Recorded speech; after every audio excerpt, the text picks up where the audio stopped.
Okay, the recording is started, and let me put up the first slide here. Excuse me. All right, we have, I know this doesn't qualify as a mind map, but it's going to serve the same function. So it's kind of come together for me about how alchemy is going to play out over the next few months and how it's been playing out. And this general scheme is going to be the case. It's going to iterate. It's going to be like holographic in life with all sorts of stuff that you do. Let me use the drawing tool for a second here and see how that works out with GoToWebinar, just to play around here.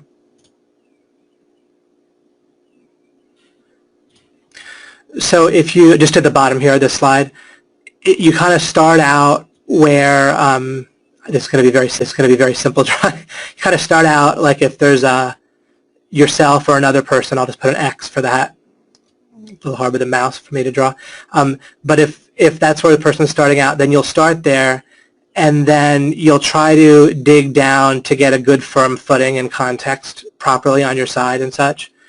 And then you can build back up the details, and then you can advance past where you were when you started with the issue or the problem or the interaction with a person that you want to either get them to do something or dissolve the problem or do a project, any sort of thing, even just a question that you might have that you're trying to answer. Then you're kind of getting a sense of where you're at.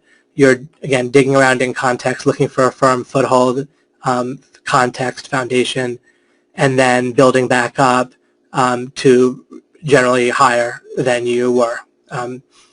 So, and this relating to the local peak metaphor, right? Then first you're kind of starting with where you're at on the whole mountain range, and then you might look around for the right mountain to be on, and then you climb up the mountain. And so that is my great my great diagram, but I think it at least gives a sense of things. So that's we're following the same as always as that with alchemy itself. And so we're currently still in this opening and bridging part where I'm talking about foundationalism. I'm not there yet.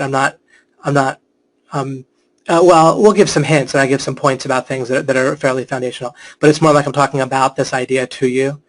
And then we talked about winning and helplessness. And then we're at a point now where we're talking about strategy, mind, goals, right? Goalscape, and so forth.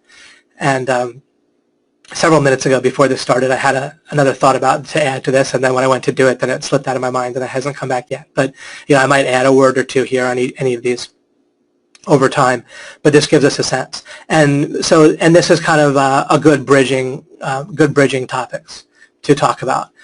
Practical, relatable, but still we want to go from here to what I'll call grounding, where we're heading to something kind of even deeper, more foundational, and more of a foothold in life. And that's going to be grounded in the idea of knowing via method, which is one of many ways to talk about the idea of foundational understanding or how to know what's true, and so forth. So that's going to be critical, but I kind of intuited, or from some experience and so forth when we were starting, I realized I didn't want to start just trying to describe this to you, that there had to be some sort of bridging discussions and topics and so forth first. And also even this amount of organization has just filled itself in for me. All of this stuff was on my mind in a sense. I didn't just come up with this, but the way it's kind of unfolding and organized is new or newly clear. So I'm obviously playing it a little bit by ear, week by week. I can't tell you that in July we're going to cover this, and then in August we're going to cover such and such, and September such and such. But we're just going to continue through and naturally build to the point where we're ready for the grounding part. This will also involve dissolving, right? As we can know what's true, it's going to be like a nice distinguishing tool or like a knife, and we're going to be able to cut out things that we don't want. Things like shame, guilt, self-sabotage, unuseful fear, unuseful anger, I don't know when frustration is probably always unuseful. Things like that, unuseful overwhelm or feelings of being stuck or blocked. And there's all kinds of goals that are kind of lying dormant in your mind and get triggered at various times. And you don't always know. You just see this kind of the symptoms, or you don't. Maybe you don't even see the symptoms, but you basically experience some of the symptoms overtly.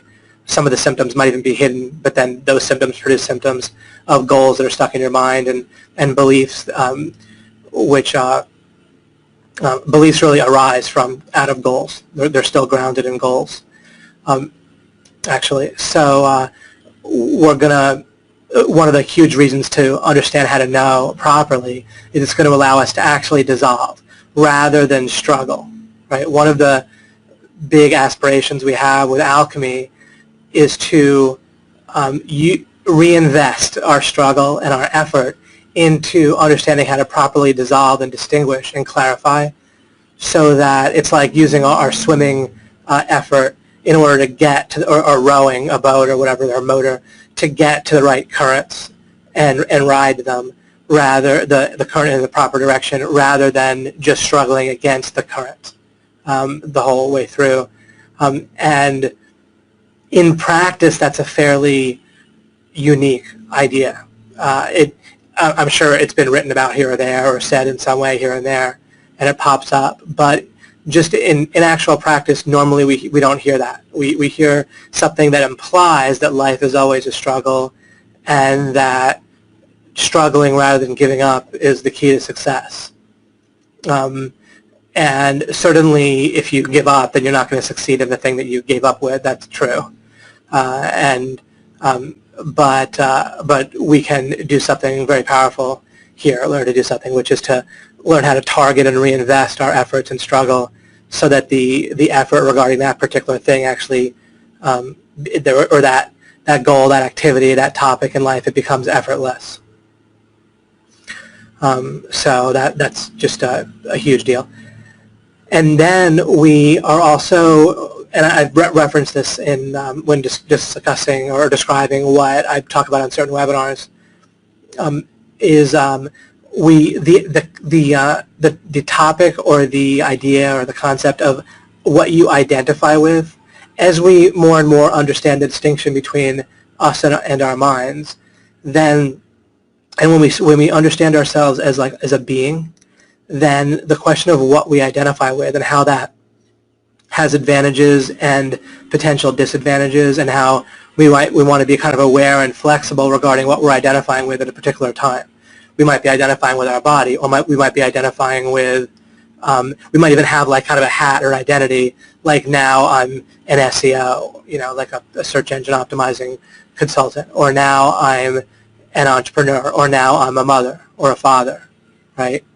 And we can be more aware of again, the advantages and disadvantages of that identity. We can on kind of the surface, we can pick what we're identifying with more intentionally and in a more distinct and boundaried way in different times. So, for example, when you're being a father, you might, I often just take my phone and it's not with me at all, or it's off, or it's in my trunk, or something like that.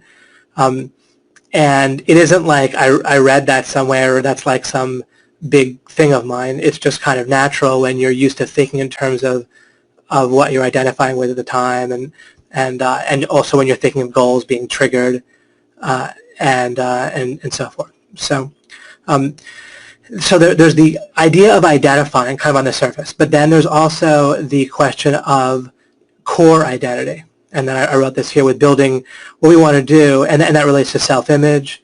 And I thought of what I need to switch the cursor, normal non-drawing pen mode. I thought of what it was, the master key, norms and standards. Great. All right, so the concept of identity is somewhat related to self-image, but self-image is actually made up of a set of norms and standards which are like super goals, or they like act as magnets on your goals. You can think of them in the goalscape as acting on goals, however you want to think of it. But one of the huge reasons that mindset stuff, or just like setting a goal, doesn't work as well as we would think, right? Like where we'll do it and it'll be helpful, but it'll kind of dissipate, right? And we'll need to kind of get that mindset back or redo it. These norms and standards are operating like at the very, very deepest level, we could say, of our goalscape, our mind, and like acting like magnets. And a quick example also of that is if someone's been abused, it's actually fairly easy, especially if it's done over and done with and it's not going to continue, then it's not that hard to stop feeling bad about it. But the reason it's very hard in practice is there could be like a norm or a standard or like a should, like things should be a certain way, where the person will feel like they should feel hurt, or with guilt. It's pretty easy not to feel guilty except for this norm and standard idea, or a lot of things that appear on the surface as self-sabotage are really just there's a norm or a standard of things feel like they should be at a certain level, or our income should be about the average of the people, or how much people made, maybe adjusted for inflation, or our lifestyle should be about the same as the people that we grew up with in our neighborhood when we were younger. And whatever amount of money it seems like is necessary to maintain that lifestyle, maybe that's what we want, right? And if that's the case for a lot of people, just based on, I don't know, science or statistics, it's very common that people make that's how much money people tend to make. Of course, there's plenty of exceptions, but there's something going on for real there, because it's a very clear pattern with people.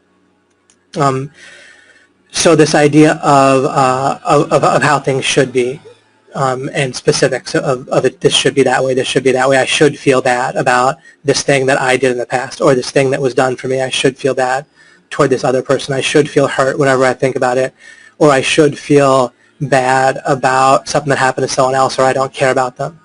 All these things is a huge deal for you, and if we don't do alchemy together, and I don't lead you through this, we can't, with an act of will,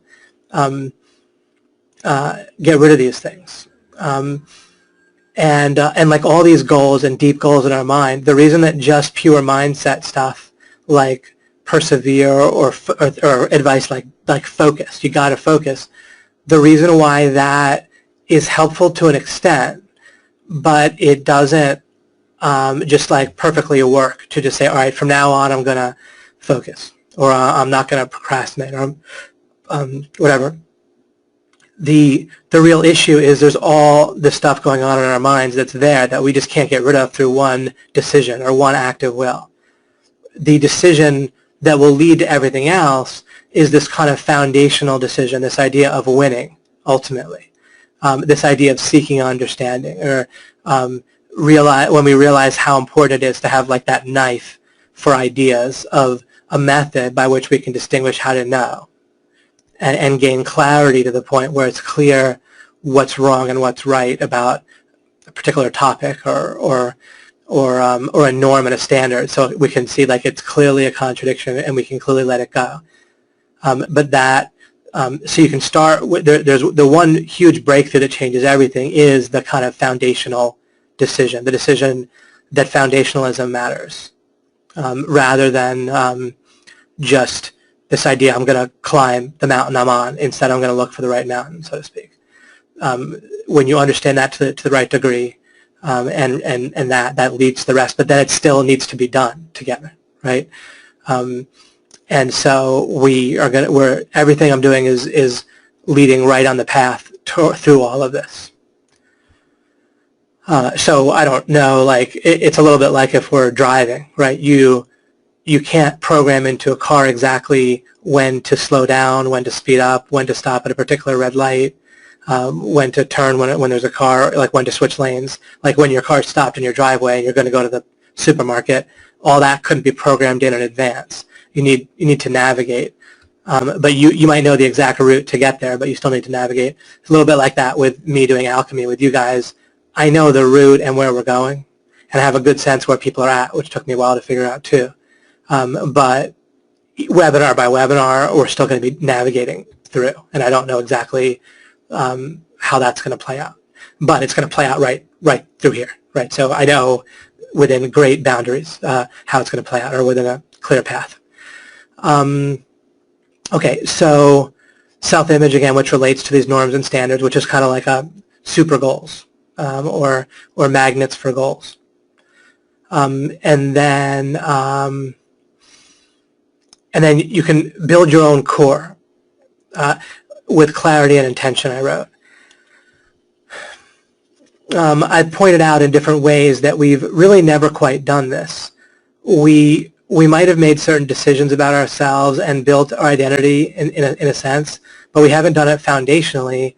So what's gone on is there's something I'm thinking about talking about in the next webinar, but I'll refer to it now, which is it has to do with clarifying something about control versus understanding, and it also relates to the idea of foundationalism and controlling your mind. And I'll just again refer to it now, which is that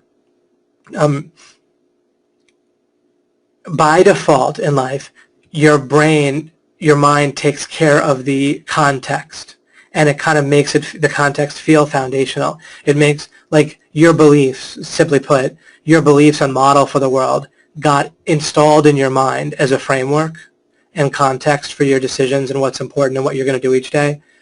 That got put there before you did anything with clarity and intention, right? It got put there at a young age. Since then, it's almost certainly true that you've only navigated within a certain area, starting from, like, let's say you're 20 and thinking about getting, like, understanding yourself or discovering yourself, right? A person starts backpacking through Europe or whatever your journey was, then, or people go to college, right, and they start to quote unquote think for themselves. But really they're just starting with, like, kind of very much in the middle of things, and people don't get all the way to the bottom of stuff, so that means their brain is actually controlling them in sense of setting the context. It's a little bit like with, like I referenced before, believing the media or not. At the point where we're asking, is an article true or not that the media is saying, or is this true what they're saying about this person or that person? We've already what happens is the media determines the whole context and like landscape, and there's like a little bit of a pen, like if we're like a deer or something, or a sheep, that we're operating within. And then we can make all our own choices within that. And that's what I meant to explain next webinar, but I'll delve into that. But it's an amazing idea to really get. I want to make sure we really understand this deeply and relate it to different stuff, because that's what's going on with you and your mind. And when we try to control stuff, what's happening is that sheep really tries to organize and control its pen, right? The enclosure that it's in, it'll organize it, build it beautiful, make all kinds of choices within that. What I'm introducing you to is the idea of getting all the way to the farthest, deepest, most like a solid part of the context. Because as long as something other than you is deciding your outer boundaries, your foothold, your ultimate context, then you're being controlled, but you might feel like you have all this freedom because you have freedom within the boundary, but the boundary is set by someone or something else, including literally your own mind.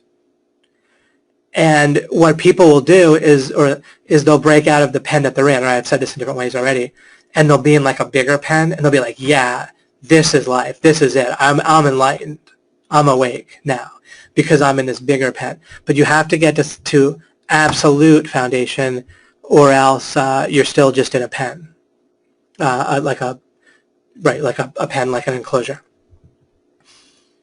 So this might on the surface seem like something you've already done, but in light of what we'll cover in this grounding, you can at least check it over, double check it, or very likely you'll want to really, you can build it yourself in a different, new way with clarity and, as I said, intention. But intention's not nearly enough. All the intention in the world doesn't get you out of the enclosure unless you have the clarity to do so. It takes clarity, not just willpower. You can use your willpower to seek clarity, and then you need to get full clarity. You don't need to know everything at all. You can get full clarity without knowing everything. So there's a big difference, and the clarity I'm talking about is doable. So excellent. And then, and this is of course like a lesson in and of itself is me going through this. I'm intentionally taking a little bit of time with this with you guys. And then building up. And this is the the payoff, right? The thing that we already tend to often know that we want. Although what's beautiful is people really are wanting all this, so it's great. Like I'm wonderfully appreciative. I'm enjoying the fact that that we really have a lot of enthusiasm for this, and then we'll be able to build back up with taking a look at the idea of and then the actuality of your offer, and looking at your money getting. And actually, once we look at our money getting this way, we can actually look at other areas of life this way as well. But just to keep it simple for a moment, regarding money getting, we normally are presented one of two options, and that's our pen, that's our enclosure, and it took me forever to realize about the offer personally, because what we think in terms of is like resume for a job, or building a business, being an entrepreneur. And the idea of the basis of your money getting being your offer is not something that I had really encountered in the way that I mean it, neither implicitly nor explicitly. It may be out there. I'm not worried about whether I've invented the offer thing or not.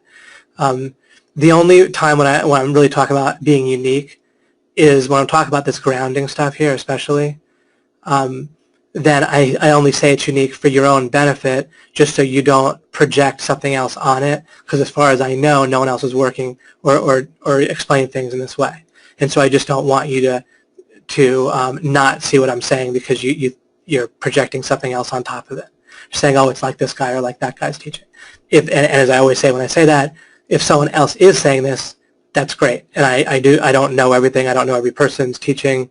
It may be the case, but I just don't see symptoms of it anywhere. I don't see anyone getting really close to it. Or sometimes I'll think they'll get close, but then they just drive way out of where I thought they were close from. Okay, so anyhow, for me, this was a revelation, and it was like within the past year. So I was already a millionaire before I realized to look at things this way, and it made me feel so much more secure and clear and grounded regarding money and so forth. I'd intuited to this, but when you intuit to something, when I talked about driving into San Francisco, that illustration where if you kind of intuitively get to San Francisco, but you don't know exactly for sure that you're there and what exactly it is, you don't have full clarity, then you can just drive right back out again. Or even if you don't drive out again, you can just feel uneasy because you're not sure when or if you'll drive back out again, if that's where you're supposed to be, you see? And so even though I intuited to this in various ways, I didn't realize it properly. And so at least I didn't have the peace of mind, and there's more than peace of mind. It helps with strategy too, of having this. So we'll explore the concept, and then we'll look at building it and more clearly and intentionally for yourself, as opposed to skipping right to the idea of building a business or making money, like on your own or from home, and resumes. And then once you understand offer, then you can stop thinking in terms of gatekeepers. I realized also recently that we intuitively feel this feeling of gatekeepers all the time, even if we're like on our own and we have an offer, but we don't really realize things to look at things in that way. Then we just feel like everyone else has the ticket to our money, right? We need them to say yes. Or you can look at dating and relationships this way, where it's like all the members of the opposite sex that you're interested in are like the gatekeepers. Any one of them could let you in the gate, so to speak. But it's like that's how you feel, and it's not a nice feeling. And it's not an effective way. It's a much more difficult way to interact when you kind of implicitly see people as gatekeepers to either your next opportunity or to be your next client or to let you into a job or to promote you or to let you into a particular group or to just approve of you or whatever. I want to show you how to see things differently, where there's no such thing as seeing people as gatekeepers or not. And it's wonderful. And then that relates to what I talk about with money getting. There might be various other strategies, though, that I'll teach you. Obviously, I have a lot of experience with actual business and making money, and I will be looking at parts of that that are going to be applicable for you. I'm not going to start teaching about stuff that you're unlikely to want to use because of your own path, because it's very specific to my business or my path. But there's a number of things I can certainly share with you that'll be helpful here. And then relationships is a great one, and this refers to romantic, business relationships. And I'm not going to talk much about friends or anything like that, but of course you can apply the same stuff to other types of relationships, family type things, and so forth. I probably will touch on family because that's a big one that relates to your romantic relationships. It can mess with your romantic relationships, and also it can mess with your business, right? So almost like, so I won't be, things will apply to friendships. Not really going to be talking about that, but business, romantic, and I'll apply it as well to like some stuff about family.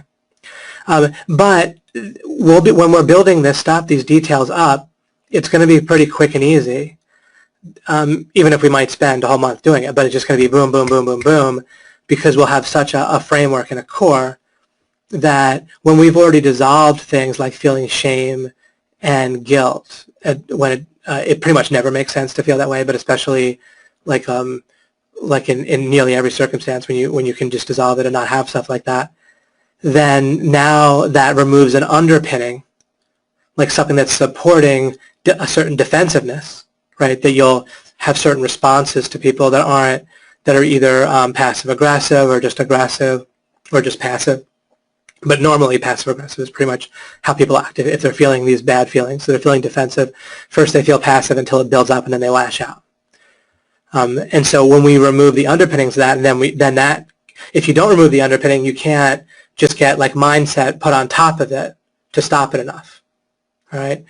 But if we remove the underpinning, we dissolve that, then you won't be acting defensively, and then you're already so far along the way of being way more effective in relationships.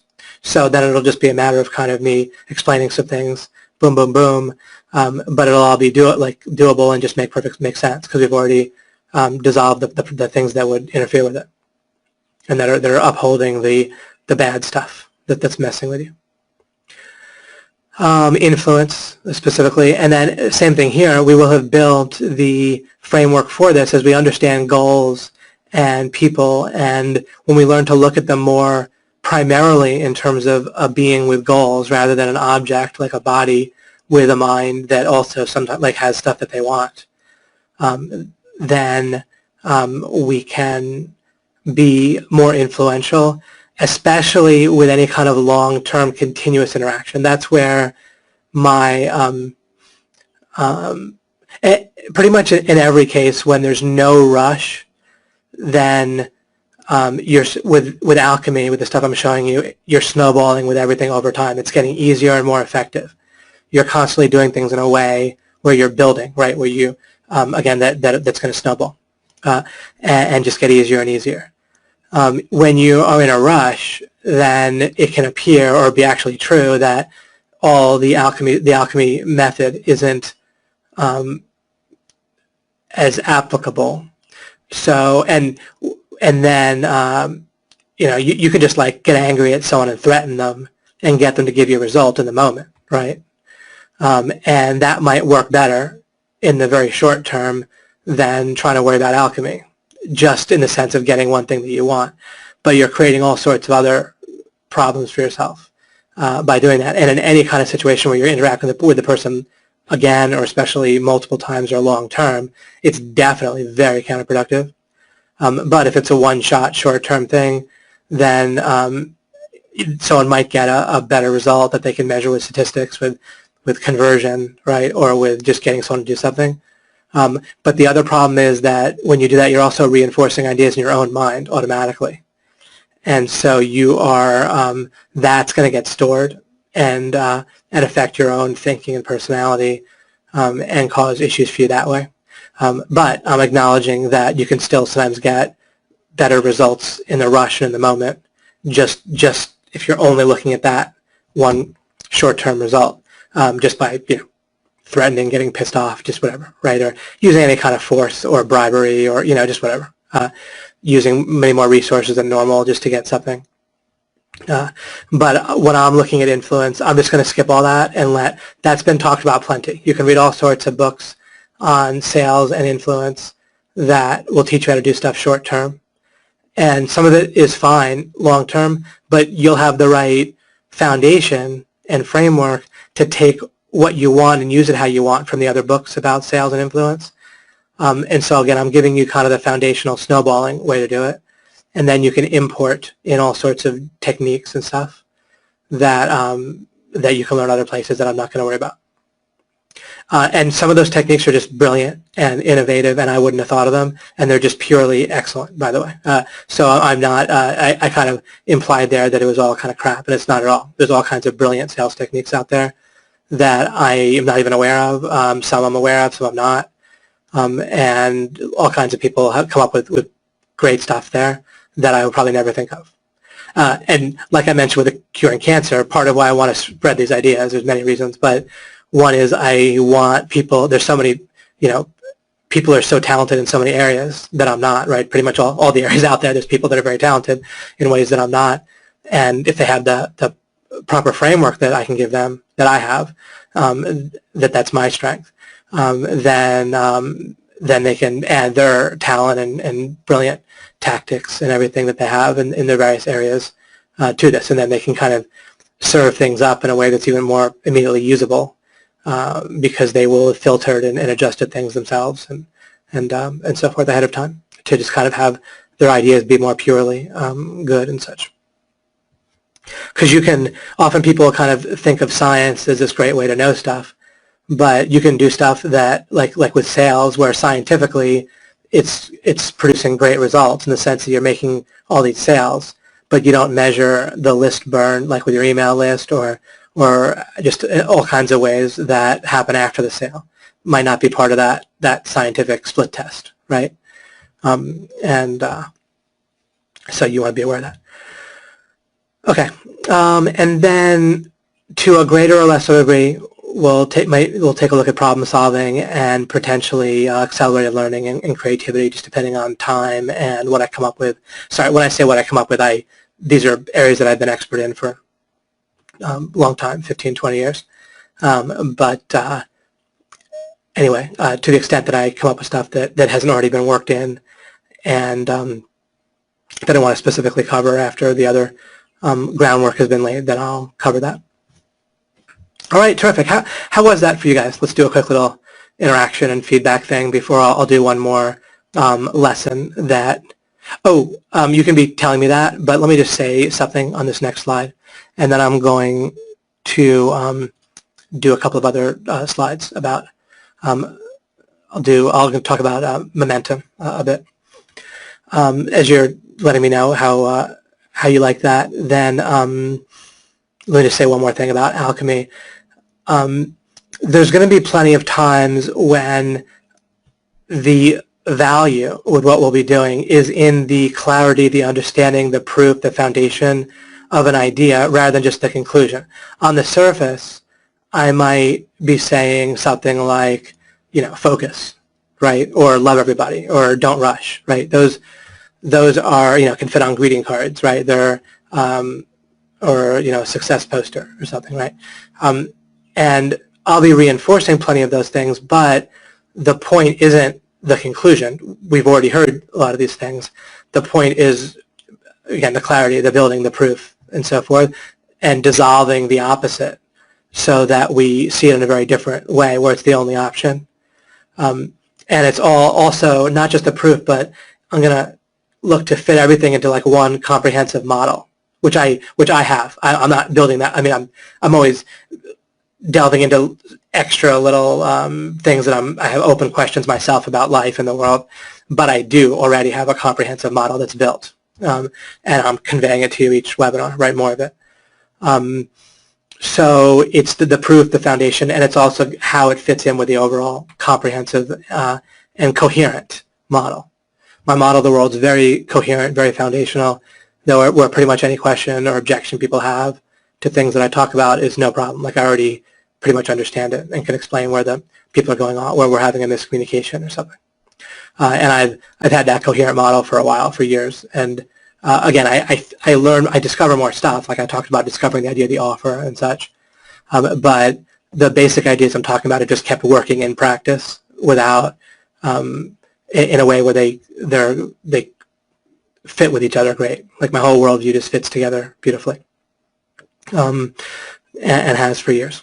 Just in terms of my experiential testimony is more what I mean. I'm not trying to assert that as fact or say that I'm not even asserting it as like perfect knowledge or anything. I just mean that more like I'm testifying to you that my experience of it is one of coherence, and things just continue to make sense.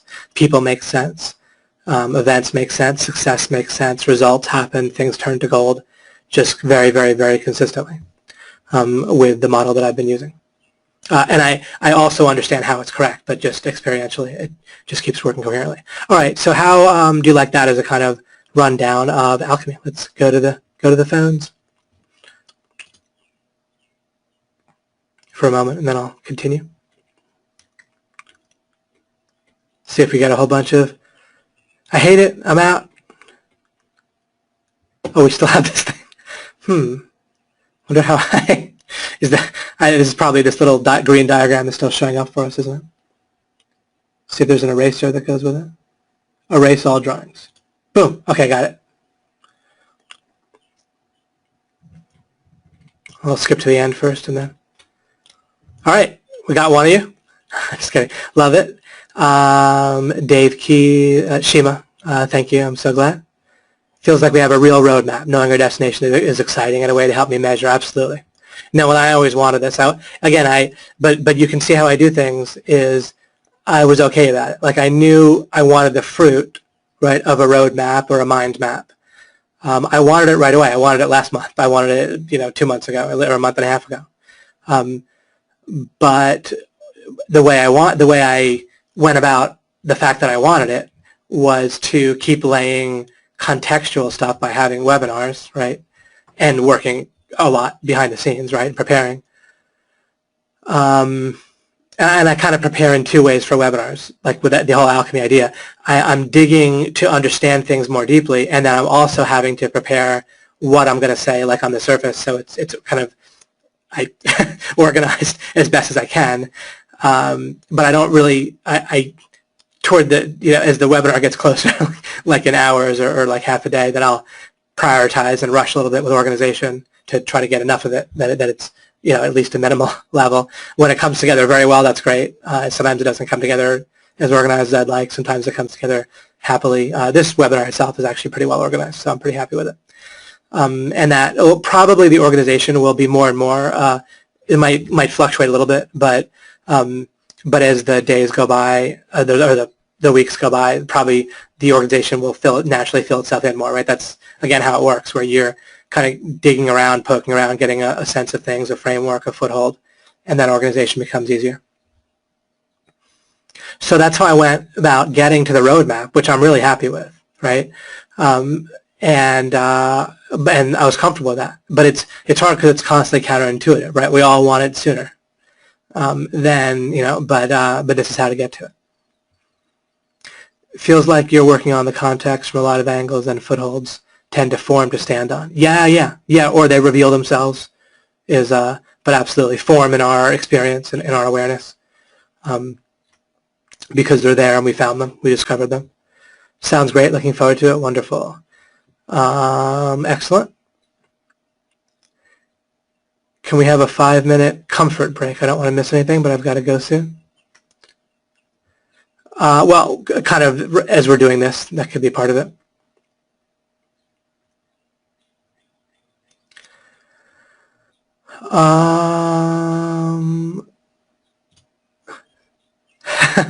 Yep. Dissolve current standards and norms of clarity and understanding. The illegitimacy of government. Help clarify that. Great. Yeah. The one thing that I could mention that I was also thinking of this week regarding this kind of roadmap and this idea is, and I touched on this. It might have been on the, like kind of just in a little bit of the final discussion last webinar that might not have even been recorded. I can't remember. But you know how Tony Robbins has like the fire walk, and then he also has like this thing where you can hit some seminars where you just break a board, like kind of the simpler seminars. And I did that. I actually broke like a wooden board, and I failed to at first because I was thinking about the board, and then I thought about my hand being already through the board, and then I broke it. So with alchemy, things like knowing that God exists or the government stuff is a little bit that same way in terms of they're both metaphors, but they're demonstrative metaphors. They're like they demonstrate something. They have a reality to them because the way that people look at government now is so real and contains certain clear flaws, but that people almost universally buy into. And then when we can see how those flaws are wrong, and they have to be wrong, and yet we can look around and see that people that we would otherwise be intimidated by their intellect or look at them as sort of intellectual or spiritual, even authority figures, it doesn't mean that the person's all wrong, but it opens us up. There's a certain way that we let people we think that people have the context handled, right? Elites of various sorts or spiritual leaders or teachers. We kind of feel like we like them because they can kind of take care, like we feel like they have it kind of handled around, I've never put it this way before, but this was very powerful for me in practice. I can testify that realizing this about my professors in college and also seeing the other fellow students not see this and clearly act as they didn't see, as people who didn't see it. I call it intimidation. It's not exactly that or not. It kind of has the same effect. Intimidation is like stay within your enclosure. But sometimes it looks just like comforting, not overtly like intimidation. It's like, it's okay. I have the context covered. You can think and question and do stuff, but like within this area. You don't go out here. Then you're going to get pressure from the group and the look and the tone, right? When you start to get out of those boundaries. And the taxation thing, the government stuff, or the proof of God, if you'll embrace them, and you don't have to right now because we're going to be getting to the method, the knife, the way to really know what's true. But as we go there, then you can apply it to those things, and you can see these people don't have the foundations covered. They don't have the boundary, the area, the context outside the boundaries covered. They might be relatively wonderful people that have a lot of truth about them and goodness. But what changed the game for me hugely, one of the definite points that I've always known was one of the things that was kind of the perfect storm that of kind of interests and inputs and topics and experiences that allowed me to get to where I can do this alchemy with you, it was with evolution, which is kind of another one, like I'm saying, the fire walk or whatever. And I might do a side thing, or even just maybe, depending on time, maybe just during the normal Monday, we have a lot of normal webinars, maybe down the road, talk about evolution, which relates to the proof of God, but it's its own topic. But understanding how they didn't have that covered foundationally. They were wrong about certain things, no question, relating to evolution, the theory of it. And just a number of things together caused me, and I wouldn't have known to put it in these terms then, but the concept I kind of intuited, and it was there, and it was a key for me, a key. was that other people didn't have the context covered. They didn't have the foundation covered.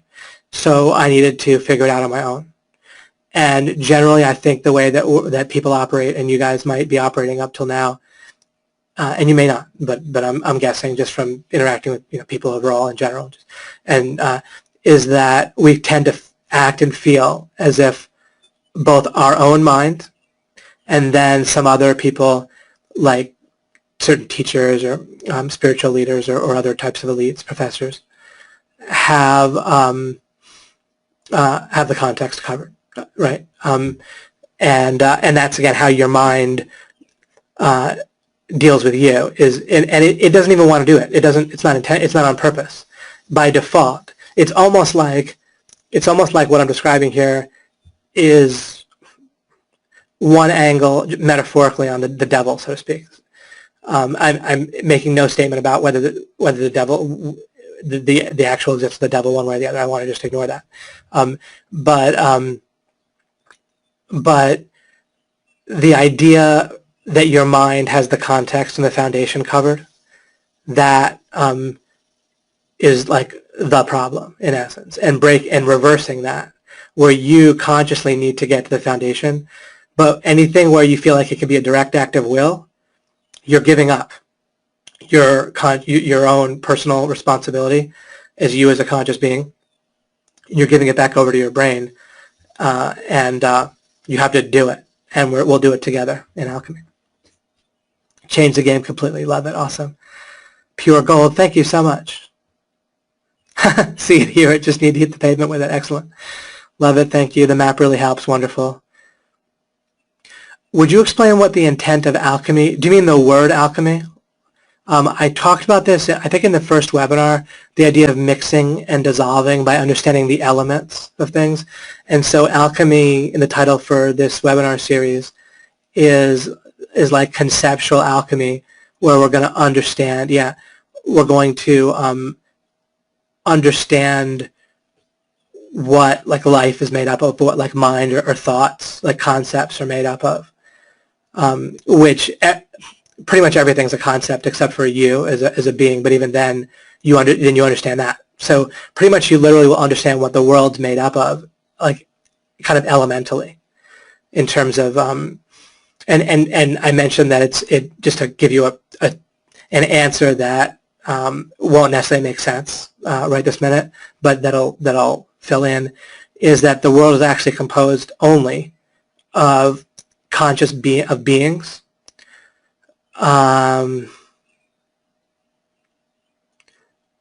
reasons, basically of beings, and you can, if you want, you can distinguish God and non-God beings. So you can have four things: God, non-God beings that have a consciousness fields of those beings, including God, and reasons, and that's it. And that's that's correct, and that's definitely correct what I'm saying. But it's radically different than people thinking that the world is composed of like matter and energy and so forth. All that matter and energy stuff, that all exists within the reasons that I'm telling you.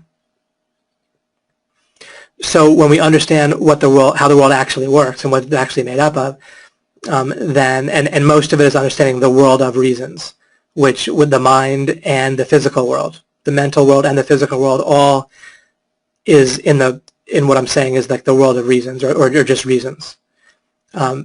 Then we can as we understand elements, we can dissolve bad stuff and we can create good stuff.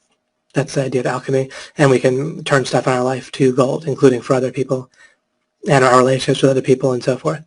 Part of my demonstration is that if you look at the sphere of my life, then it's pretty extraordinary in terms of the gold and the lack of fool's gold or crap that's around. Like I haven't stomped on people on my quote-unquote way to the top, or I have really the people have just risen up, and people in my sphere are just basically better off. I'm in no way taking credit for that, or like I'm not taking anything like full credit, or I'm not worried about partial credit.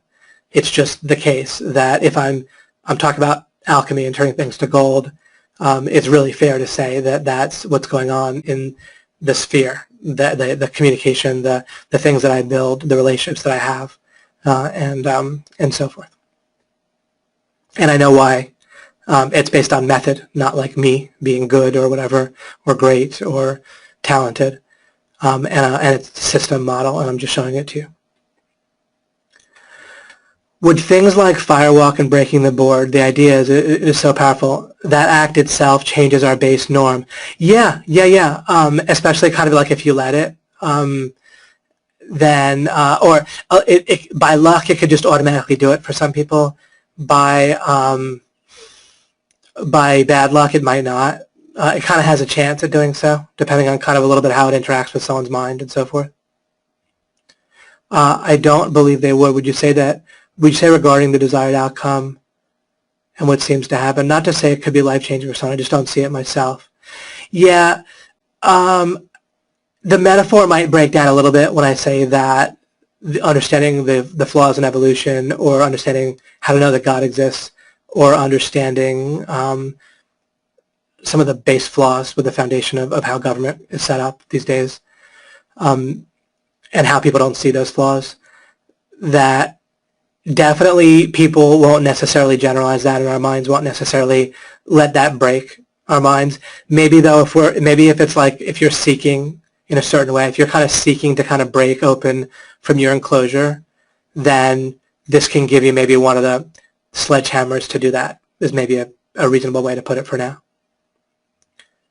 Win then attack is a better way, right? Exactly. And really, like, it's like you keep on building from, you look for context, like footholds in the context and framework. You build from there until you can just snatch the win, just reach out and take it. Until then, taking action can happen all the way through, maybe 50-50 reflection and learning on the one hand and taking action on the other, but all of that is as part of this process of building your understanding, building from your finding, seeking, and then building from footholds. Right. They exactly, in the Brexit they sought to leave their enclosure, but they're leaving it just for another enclosure that's a little bit better, perhaps. And if I were to guess, I would say it is better.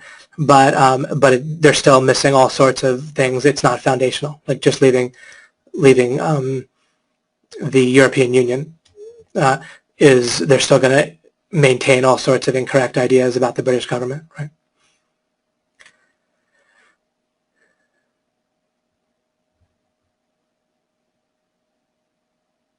Yeah, I'd love to do that. Megan asked about applying, like doing a walkthrough with the idea of client getting, pitching hot leads, trying to close a client. Absolutely. Oh, I didn't mention about on this outline, I could have put I could have put like consulting and JVing.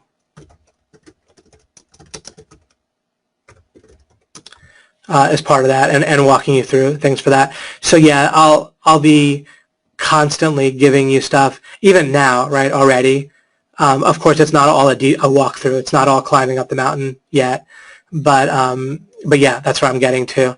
But of course, the whole idea of alchemy is that in order to do a detailed walkthrough, then it's not going to help properly unless we've set the right foundation. But you have those client getting recordings where I just directly do my best to do that in the absence of walking you through everything, right, foundationally. I just kind of apply my foundational understanding to giving you a direct strategy that'll help you with client getting. And that works with everything you'll learn from Cotton and Joe Marfolio and Stephen Floyd and so forth. None of it really conflicts.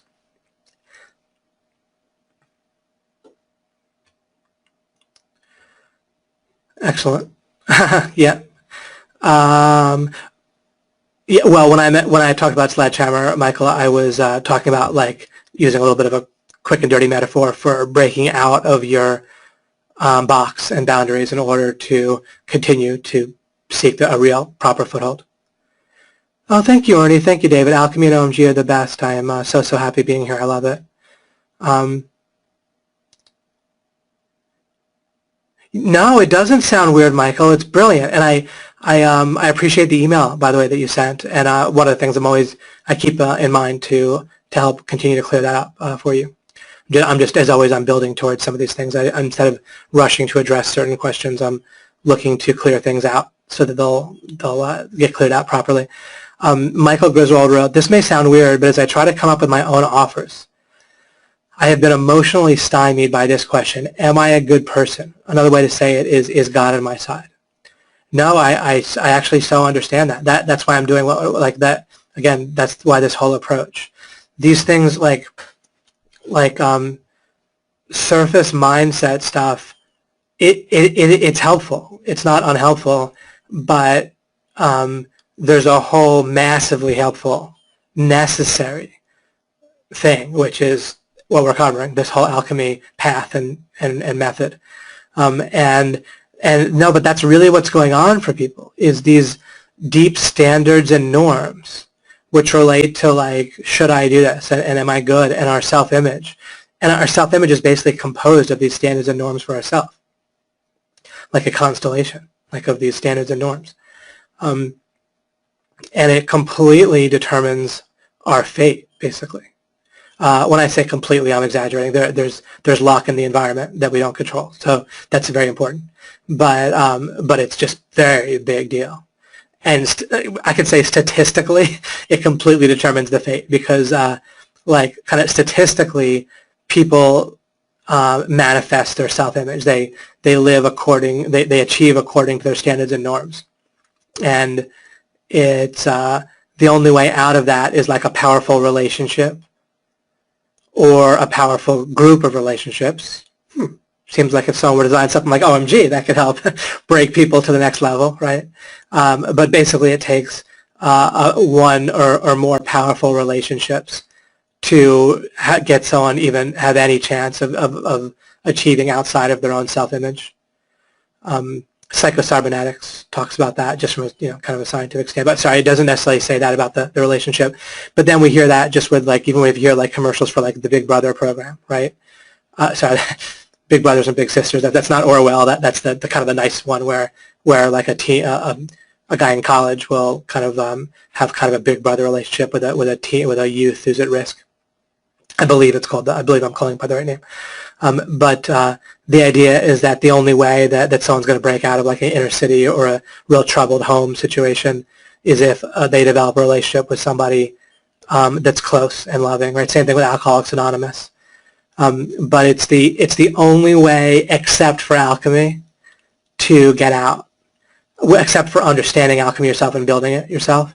That's one way. The kind of simpler way is with a relationship with a person. The problem is whoever that person is, they might have a self-image that's more productive and adaptive than yours, at least in certain areas. And then you can kind of just adopt those and try not to adopt the other stuff. But they're going to be pretty imperfect themselves. And so we're not going to win or get other people to win purely through mentoring relationships. We need to alchemize ourselves. We need to get our own foundation properly. It's a little bit like the problem with the whole Iraq war situation really was that the U.S. itself, although it compares favorably, perhaps, but that's very reasonable to suppose, at least, that it compares favorably to plenty of other countries. So I'm not like down on the U.S. as like a far left person might be, but there's so many deep flaws in it, and even the idea of democracy, I mean, is just silly. Like what makes to the extent that America is a good, I'm just speaking kind of colloquially and simplistically for a moment, to the extent that America is a good place and a good country, it's from the Constitution, it's not from democracy. Democracy is just mob rule, right? And so George Bush mistakenly thought it was democracy, and he was saying, we're going to spread democracy to Iraq, but you spread democracy to people that want Sharia law and that are in a civil war with two factions, where one is like three-quarters of the other, and then you have things like they kill gay people, right? It's like, I believe it's the law right now, currently in Iraq, is that being gay is basically punishable by death. I may have that fact wrong, but my understanding is that Iraq is one of 10 or 11 countries like that. So the point being, I was relating it to like a mentoring and so forth, is that even though it's very reasonable to suppose that again, just being kind of simple for a second, that the U.S. is like a better country than Iraq under Saddam Hussein. The flaws in the U.S. are still massive and major, and spreading it led to something that was also very flawed in many ways. And then you have those flaws, and then they could get compounded by existing flaws out there, and it just wasn't enough, to have very good result. Yeah.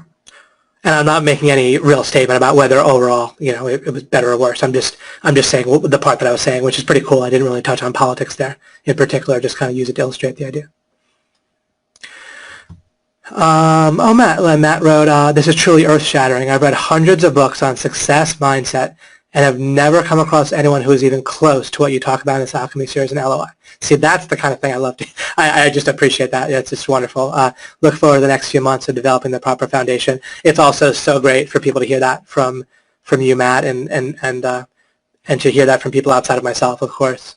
And again, the reason I want people to hear that is only to the extent that it is true, right? If someone were to show me something that does cover what I'm covering, then, as I said, I can just sip martinis, and that's fine, as long as that person's going to really, really go for it.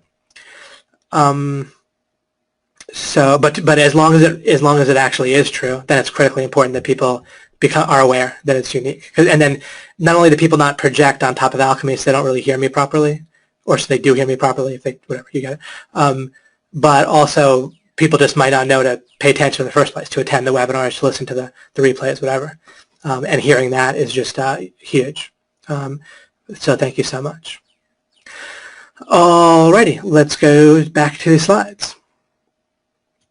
Okay, I want to make a note for you. There's a little bit of a quick lesson in and of itself, but then I'll still go on to one more lesson, and then that will be that. Okay, I remember last time I did a little bit of free kind of thinking out loud about goalscape, and if Chance, my son, who's just turned 4, knocks up my door to my basement, and if I'm thinking about whether to go do something with him or keep doing what I'm doing. And there's more than that, right? There's potential options about getting pissed off, yelling at him, threatening him, reprimanding him, whatever, or even just having a nice talk with him about not doing it or not. Those are all potential options is what I'm saying. I'm not saying all those are options that I have on my plate, like that I consider, but they're certainly potential ones. So I was talking about that, but then I had another thought this week that only I just mean this in a positive way. I wish I had shared last week. I don't mean like I feel guilty or bad that I didn't share it last week, but that I at least want to add on, or that helps to clarify. It might have just seemed like, in retrospect, a little bit obvious, like what I was saying, like, oh, I think, like, as if I was saying, I think about his feelings and what he might want, and I think about what I want, right? That might seem pretty normal, and it basically is, presumably. But what is different is that, and I don't care whether it's fully unique or whatever. I'm not worried about whether exactly how you operate or not. But a distinction, a better way to put it, is a distinction that I want to make is that depending on the circumstance, but a person like myself or anyone else, their mind, although I've kind of rewired things pretty well with my mind, so I see things differently is my point here. But by default, our minds will see people kind of more primarily as objects. In some circumstances, we see people a lot more like people, like as, more like conscious. No one really sees a person as like a conscious being quite exactly as I mean it. But still, so, okay. So here's how I want to put it. Pretty much everyone all the time understands the world kind of based on like the material world as primary, including with people. And so they'll kind of see people as if they're like bodies or like objects that have minds, and then those minds will have goals. Or it's like a person is like kind of an object that also wants stuff and has feelings. Sometimes they'll be much more aware of that they have feelings and wants and needs of things, and sometimes we'll be less aware. An example of when we'll be less aware is like if we're driving and all we see is like cars, especially if people aren't like in convertibles. Just imagine cars where you don't really even hardly see the people. So if we're driving around as cars, we don't even really see the drivers. Let's say the windows are kind of tinted or the sun's in our eyes, whatever. Or it's dark, simple, right, in the evening. Then that's a time when, and also this happens online, right, especially the less people have like an actual picture of themselves, where we see people much more like objects, or to the point where there's hardly any person that's being taken into account at that moment by our mind. Of course, if we had like a person come up to us and ask, is there a person driving the car, we'd say yes. If we were asked, does that person have feelings, we would say yes, right? But it's not really part of our calculations or awareness in a lot of cases, right? When we're driving, or especially by default, this happens with people a fair amount, and then online, and then it'll depend how we're interacting online. If we're in a Facebook group where the same people that we know talk, and they sometimes talk from the heart or share their experiences, and if they have a real picture and their real name, then it's very much like they're like a person, right? But then if we're in a different type of online environment where you remove a lot of those factors, right, just like a comment thread with anonymous or whatever fake names, right, and we're not going to see the person again, and we haven't seen them before, and so forth, then a lot more our mind treats them like an object, right? And we don't take their feelings into account and their goals. So my point that I didn't make, but it was kind of implicit, it's so close to me at this point, but that I didn't realize to say it then, but is that part of my model is of the world, and my mind's model at this point, like where it's kind of the kind of default way I look at things at this point, is I pretty much quite pervasively, I'm not making a claim to being perfect in this way, but it's really quite pervasive, is that I see people, including places where it's a person, like a post, a comment post, or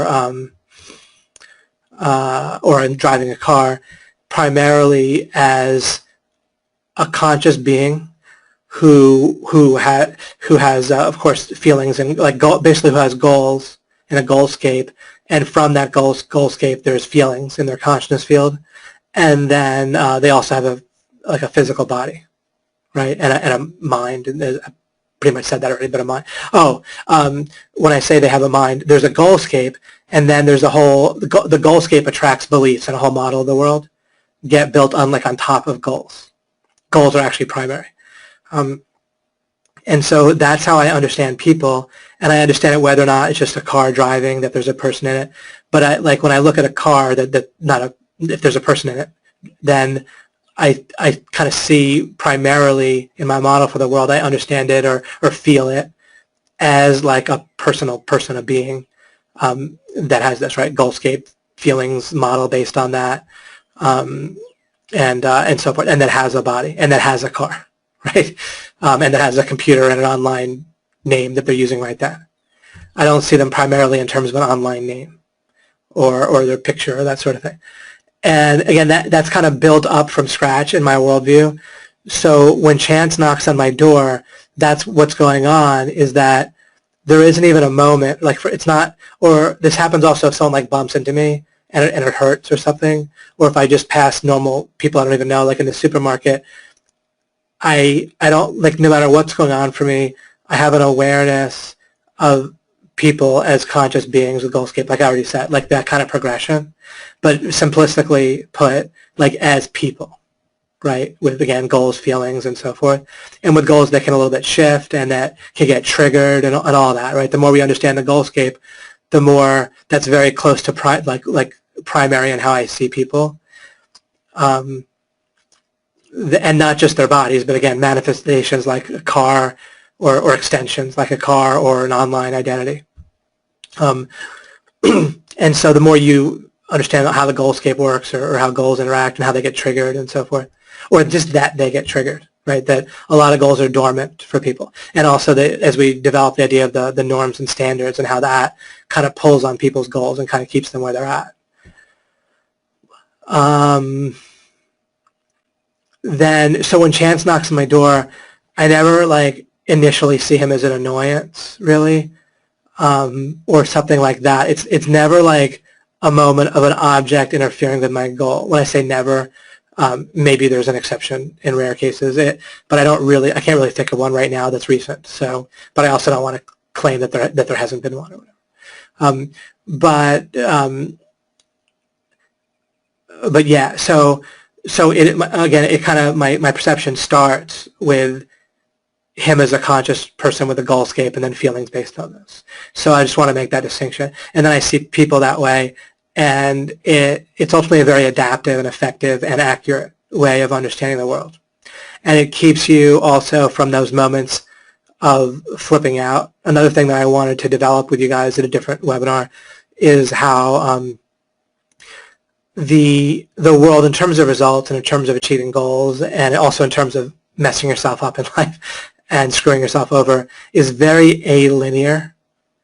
Money getting isn't a matter of like, let's just make sure I do tasks that are worth $100 an hour or more all the time and don't busy myself with minor tasks. Or it's not just linear like that. You can't just spend your time doing high dollar tasks and multiply it out. That's a linear and basically incorrect way of thinking. It sounds good until you realize that it just isn't really nearly as effective. When I explain like a linear strategy or strategy that takes advantage of the fact that the world is very alinear, like this hour, this 2 hours today is important to me and other people, right? That I'm on this webinar, and so I organize my day at least prior to it, and when it's early, then the night before, I organize around this performance, this moment that's alinear, that's more important than other times in my day, right? In essence, has more of an impact. Of course, there could be some other event in my day that's more important than a webinar, theoretically, and so forth, and that I would take that into account or be prepared for it. But life is so much more about being prepared to catch the big wave and not having the moments where you really screw up. And the reason I bring that up right now is because by primarily and pretty much pervasively understanding people as beings with a goalscape and feelings, that it's when you accidentally kind of perceive, or when your mind calculates and acts on the idea that a person's much more like an object, that you have those moments that you really are going to regret, right? Where you kind of lash out at someone, treat them disrespectfully, right? That's where romantic relationships really get jacked up, is like either one or repeated instances of things like that. And yeah, so that just kind of, I'm just kind of touching on that as it kind of relates to this, and also why it really matters. There's many reasons why it matters. You also, this will relate to influence and snowballing with influence and people. It'll relate to setting people up for success and so forth. But anyway, just because I talked about that last time, I wanted to mention it. So I wrote this, right? People as beings with minds with a goalscape versus people as objects that often want stuff. And I wrote this other note, and I'll just touch on it quickly here.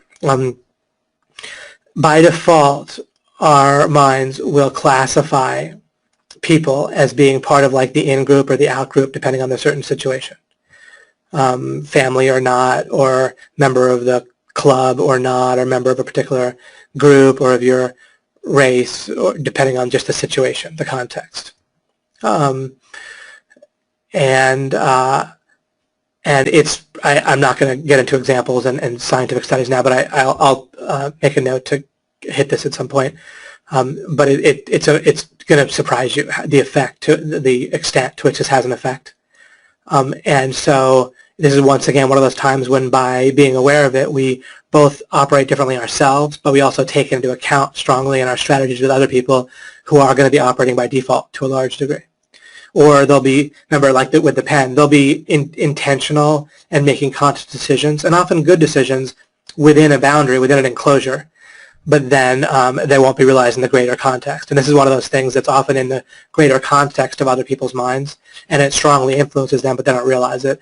And they can have all the good intentions and and have all the conscious focus in the world and still be totally influenced by this because it's in the context that they're not aware of. It's in the boundary that they're operating within. It's part of what sets the boundary that they're operating within, rather than being within what they're looking at and deciding with. The way I look at people is in terms of, I've touched on this before, but just saying this specifically now again. I have people to whom I have a responsibility, such as, of course, family, obviously my son, my wife, the people I work with that I have agreements with, members of OMG, right? Things like that. Members of my local community in some ways, right? That I might have a responsibility. Maybe not much, but to some degree, I do. To my neighbors, in terms of anything that might really disrupt their experience or property, like loud music or whatever, right? Having Bermuda grass growing and getting onto their lawn, whatever, right? So I just distinguish that way in terms of, so instead of a favored group versus a disfavored group, and then maybe a neutral, people that are neutral as well, is how the default sorts. Instead, I sort in terms of responsibilities and then everybody. Now, responsibilities is an example of a boundary that if you don't have boundaries sometimes, then you can't have the greater flexibility. So this gives me a place to delineate. Otherwise, my brain will delineate here, this way, which is not helpful, not adaptive, and basically just often mean. And you make wrong prisoner's dilemma type game theory decisions when you operate this way that hurt people, and that'll ultimately hurt you as well, and impoverish your world and their world. But in order to not think this way, we can't just do it through an active will. We need to think in terms of, we need to have some dividing line. There has to be some way of identifying our family versus not our family. If I said I treat everyone on earth exactly with the same amount of priority, or that I can't do that because I couldn't possibly treat everyone on the world like I treat my son. Right? I have to feed and clothe my son, I have to keep him safe. I have to, at his age, at all times, someone needs to be watching him. Of course, not always me, often my wife, but you see what I mean, right? There's no way I can treat everyone like my wife, right? Or the people I work with, or even OMGers, right? I can't give everyone the same service that I give to OMGers. It's not possible for me, right? In many cases. I can make a particular recording that I release at large, but anyway, there's plenty of services I can't do. Like, obviously I discussed with you guys on webinars. If there was, 1 billion people on, I couldn't give you the same attention, right?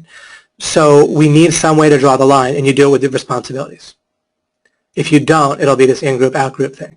And remember, however you operate, you're automatically influencing others by influencing their standards and norms. Now, there's other influences on other people, and other influences on other people's standards and norms. So you're not the sole person influencing other people, of course, in your life, but you are an influence. And so as you act in this way, then you'll influence others to act this way.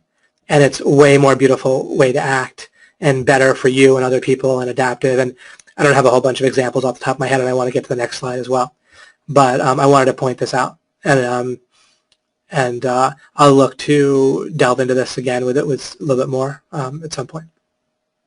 But at least that probably opens your eyes to a cool thing that you yourself can delve into. And you can come up with your own scenarios and examples often. Sometimes when I give you a kind of somewhat abstract example or concept, then the way to handle it is later, make a note of it, and later apply it to scenarios yourself that are more concrete. And certainly it's nice if I do that for you, and I like to do it for you, and I'm not abdicating my responsibility for that.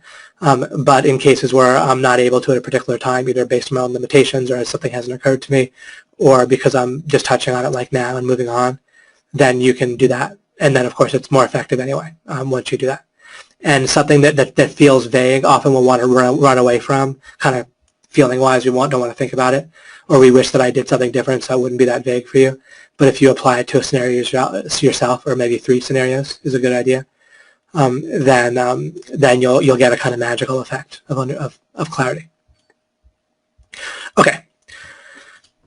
final slide, maybe maybe take we'll take a moment, and then not like 5 minutes, but just a moment, and then I'll do this slide as well.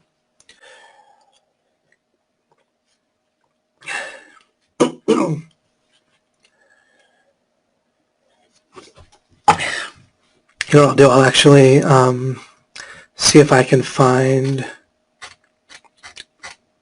the a question that relates to this too that I referenced. Sorry if anyone's been locked out.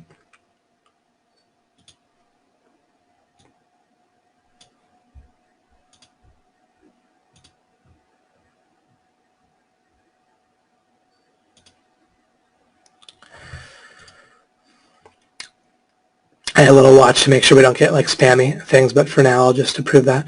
All right, and then I'm looking for Alchemy 5. And then Michael Ramirez, I think, is the one.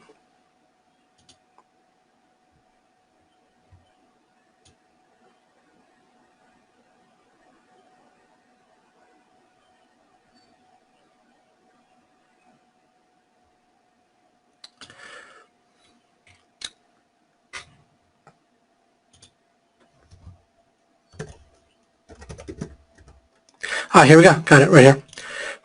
Not sure if Michael's on right now, but I'm sure he'll see the replay. His question is, David, how do we build a mental toughness so that we have a strategy to achieve goals faster, and how do we measure their effectiveness? And the slide that I am going to cover now will be part of addressing that. There may be other angles on it, but this will kind of get a bit to the bottom of it.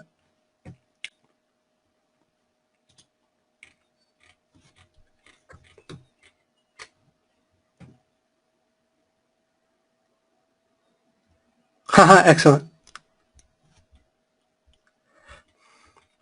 Sorry, I'm just looking at the thread here.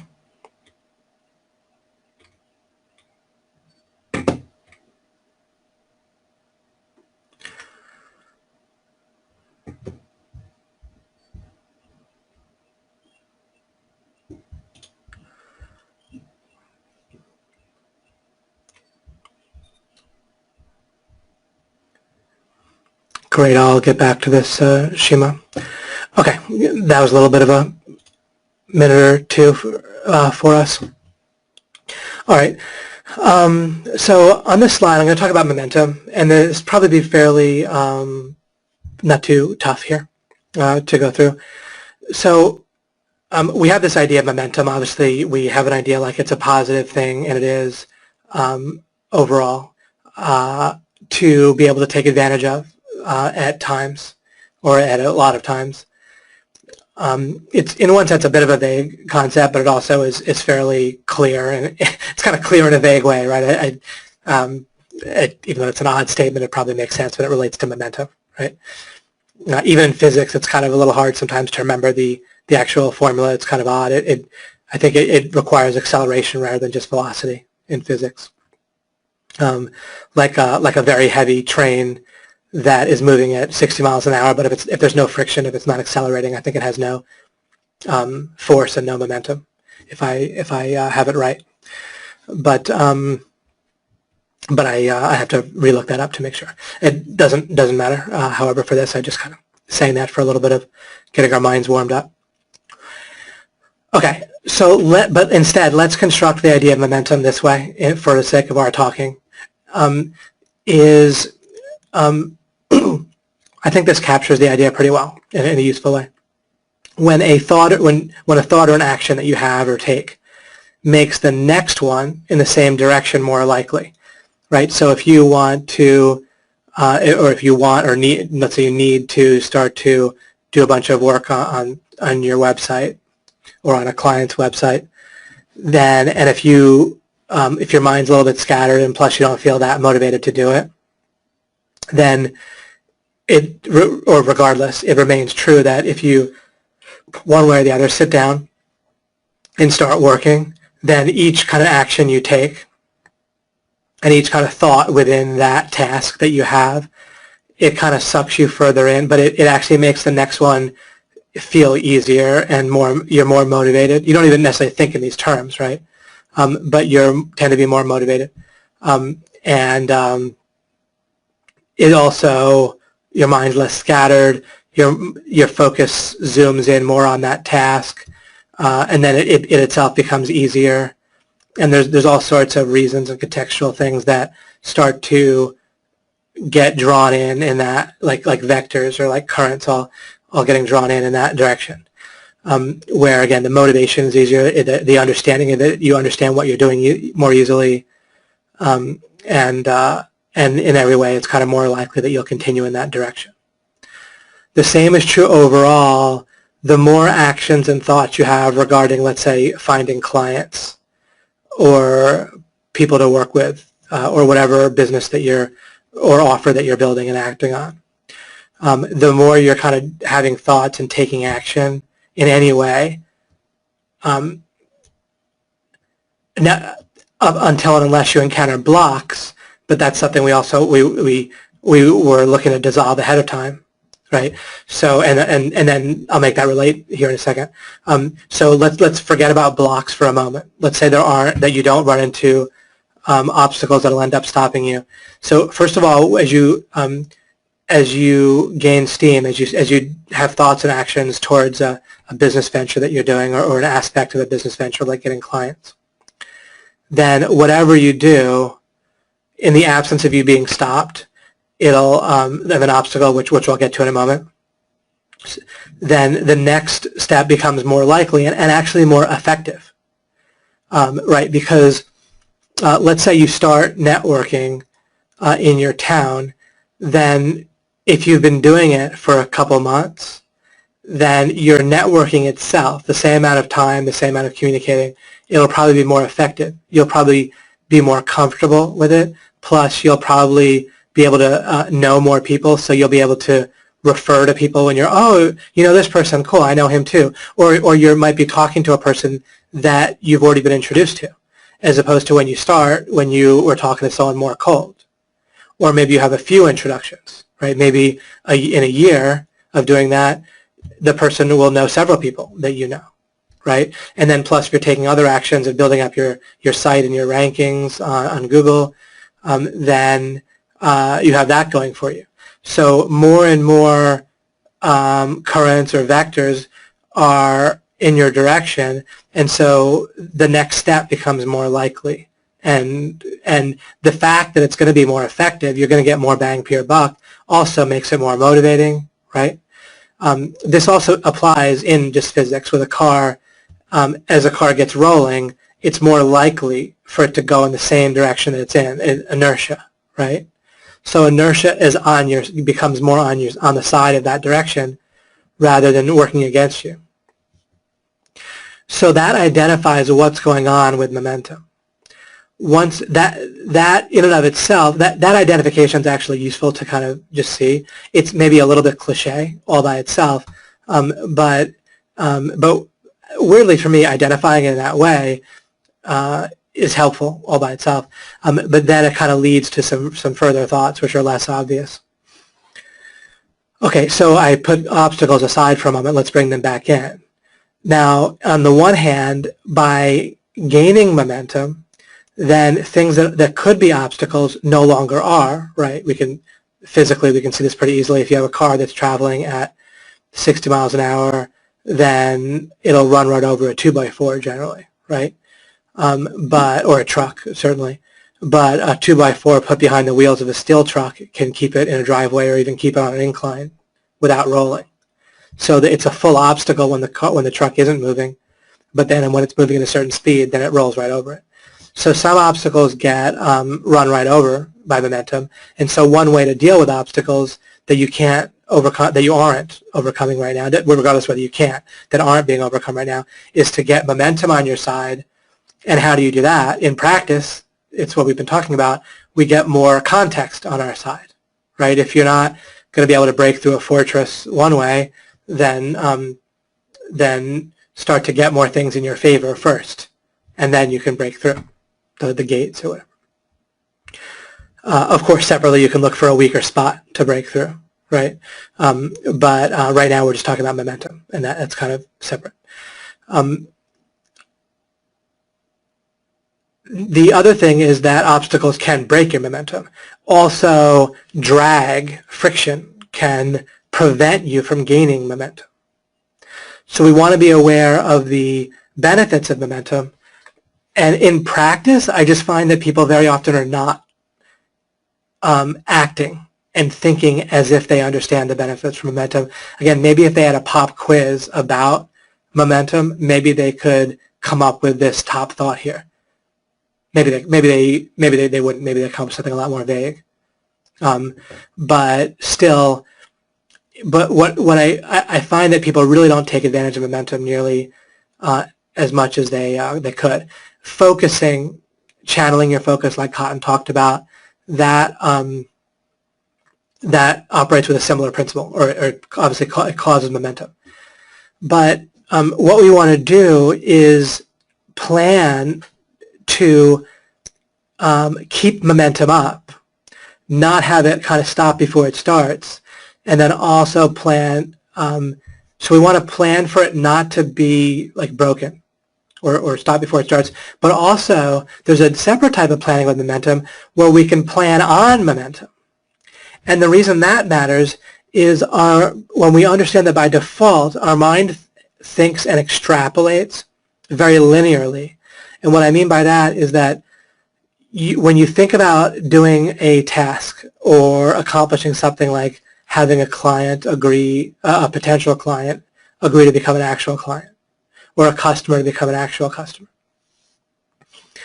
then there's a way that our mind just sort of imagines the situation right now with our current lack of momentum and thinks that's how hard it's always going to be to get that person to become your customer or client, or anything similar to that, your girlfriend or whatever, or just to get a particular action taken by someone that you know.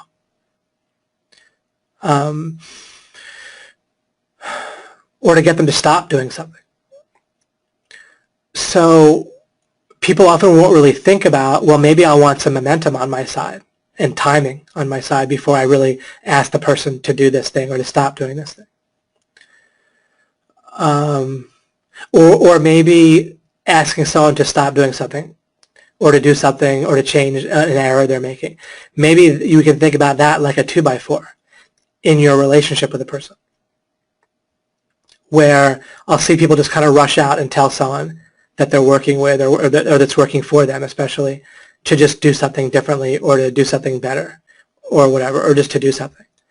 And I look at giving someone kind of orders or especially correcting somebody, I look at it like a 2x4, where if I don't have the right momentum overall in the relationship, it can stop the relationship or, you know, like kind of temporarily halt it, maybe not break it altogether, but be just kind of a real stumbling block that's going to cause problems for a while, or it could just kind of fizzle the relationship. It could, you know, just depending.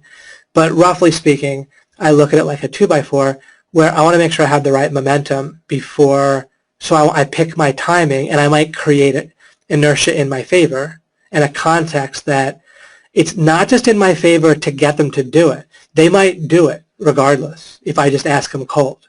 I want inertia so that the relationship doesn't take a hit or have a slowdown. Do you see? And you don't always know because people often act passive-aggressively, right? And so it might look like it just worked, but inside there's now friction. Oh, that's another thing, right, is that there's like this thing working against you in their mind that's causing friction on future stuff in the relationship, and I don't want that. So, like, I want to break through that board, or I want to just rumble over the 2x4 without it really being noticed, you see? And so I might want context to be on my side before I go and ask something that might cause a little bit of friction otherwise. Because you have to do this sometimes. You have to ask someone to do something differently or to correct something, or just to do something that they don't really have to do, that they could maybe resent in some potentially, right? But if you have enough momentum going, then they won't. So you see now I'm planning for momentum. Same thing with, there's a way that you can just kind of be happier and more relaxed in life when you realize with certain tasks that at the point when you need to do that task, you'll actually probably feel motivated to do it. I need to give you an example here because it's actually a pretty pervasive, this comes up a lot, where, I don't know, let's say you're trying to rank a website for a client and it's going up pretty well, and then you're worried about what if it drops, and that'll cause you a whole bunch of extra work to get it back up. Whether or not that's applicable to you, at least it gives kind of a tangible scenario to operate in. Or even going to the dentist, or even going shopping for something that you feel like you don't feel like that much like going shopping today for it. What I'll realize is if it's urgent and I don't feel like it, or just has to get done, then I'll just start doing it, and then that'll get momentum. But really, what I'll often do is just wait till it's more urgent. Often people worry, oh, does this mean I'm like a procrastinator? But some things, a lot of things in life, it doesn't matter if you do it now or do it later, really. And so just wait till you really want it, right? I'll often just not shop at the supermarket unless I'm hungry, or I won't buy clothes unless I really particularly feel like I want them. Some people get a lot of pleasure out of clothes shopping. I may get pleasure out of like shopping around for like a computer game, but I don't really get a lot of pleasure out of shopping for clothes. And so I just wait till I particularly feel very motivated to get them, right? My shoes are half falling apart or something, but then I'll actually want to get shoes, and then I'll enjoy getting shoes. Really, of course, I'm using this as a kind of trivial example, but it actually comes up all the time in useful ways. And by doing it, regarding shoes, you also realize it happens regarding work. And so I started with the scenario of worrying about if a website drops that you've been working on. Well, then if it drops, you'll actually feel motivated. Or if some kind of emergency comes up, I'll feel like working then. And it's hard to picture now if you don't feel like working, or if it's going to feel like negative progress for a moment. But as soon as you adjust to like the quote-unquote setback, but even thinking about it in advance, instead of dreading something like, oh God, then I'm going to have to do all this work. Ironically, when that thing happens, it's going to end up giving you a sense of focus and momentum. Therefore, the inertia of the situation will change, and you'll actually feel like working. You can probably remember a time when something came up that was kind of urgent, and all of a sudden you didn't really think about whether you wanted to work. You just felt motivated. You didn't hardly realize it. But you can actually plan on that. And if you're thinking, oh, I'll have to do that thing, and I'm afraid that'll happen because then I'll have to do all this work. Instead, you can just think about it like, look, if that comes up, I'm actually probably just going to feel motivated to deal with it, and then I'll feel motivated initially, and then I'll start doing it, and then just the act of doing it will get me more momentum, and then I'll feel more motivated, and so forth. Same thing with getting people to be your customer. Let's say you start a sales process, either getting clients or you're just in general advertising on the internet and looking to get customers and make sales. At the beginning of your sales process, you might have the same sales letter and you might not be making many sales. The problem might not be the sales letter. The sales letter might be fine. You don't necessarily need to change it yet. And it might even be counterproductive to do so. You just might need a whole sales funnel. And a funnel doesn't have to be already pre-made. What I mean is you might just need to interact more with the potential customers for them to become actual customers, right? You just might need more momentum with them. It doesn't mean you need a new sales letter necessarily. Of course, some sales letters cannot be very good and can be rewritten. And if you're making your offer and you seem to be getting no headway, then yeah, you might need to look at it. And I have videos with on conversion that can help with that. But and there's plenty of other people with good stuff out there that can help teach about conversion. But again, planning for momentum, thinking, well, let me first get momentum and then see what happens. And if I get a head of steam and momentum on my side and I have a bunch of interactions with people that are potential customers and they're still not buying, then I'm going to need to look at my offer and how my offer is presented, like the appearance of my offer, which might involve the actual offer, and it also might involve the way that it's framed and sold, right? And the wording on your sales letter, the look of your sales letter, or the appearance of your sales presentation, including how you're dressed and organized in terms of, what is it called? Grooming, right? And then your tone of voice, your confidence, all that stuff. But even that can get better as you gain momentum, right? I'm getting more and more motivated now to get the look and the feel of the OMG Machines website to the next level, but I wasn't really motivated at certain times to do that because, first of all, there's other bottlenecks. But then I just needed to get momentum in other ways in order to prioritize that.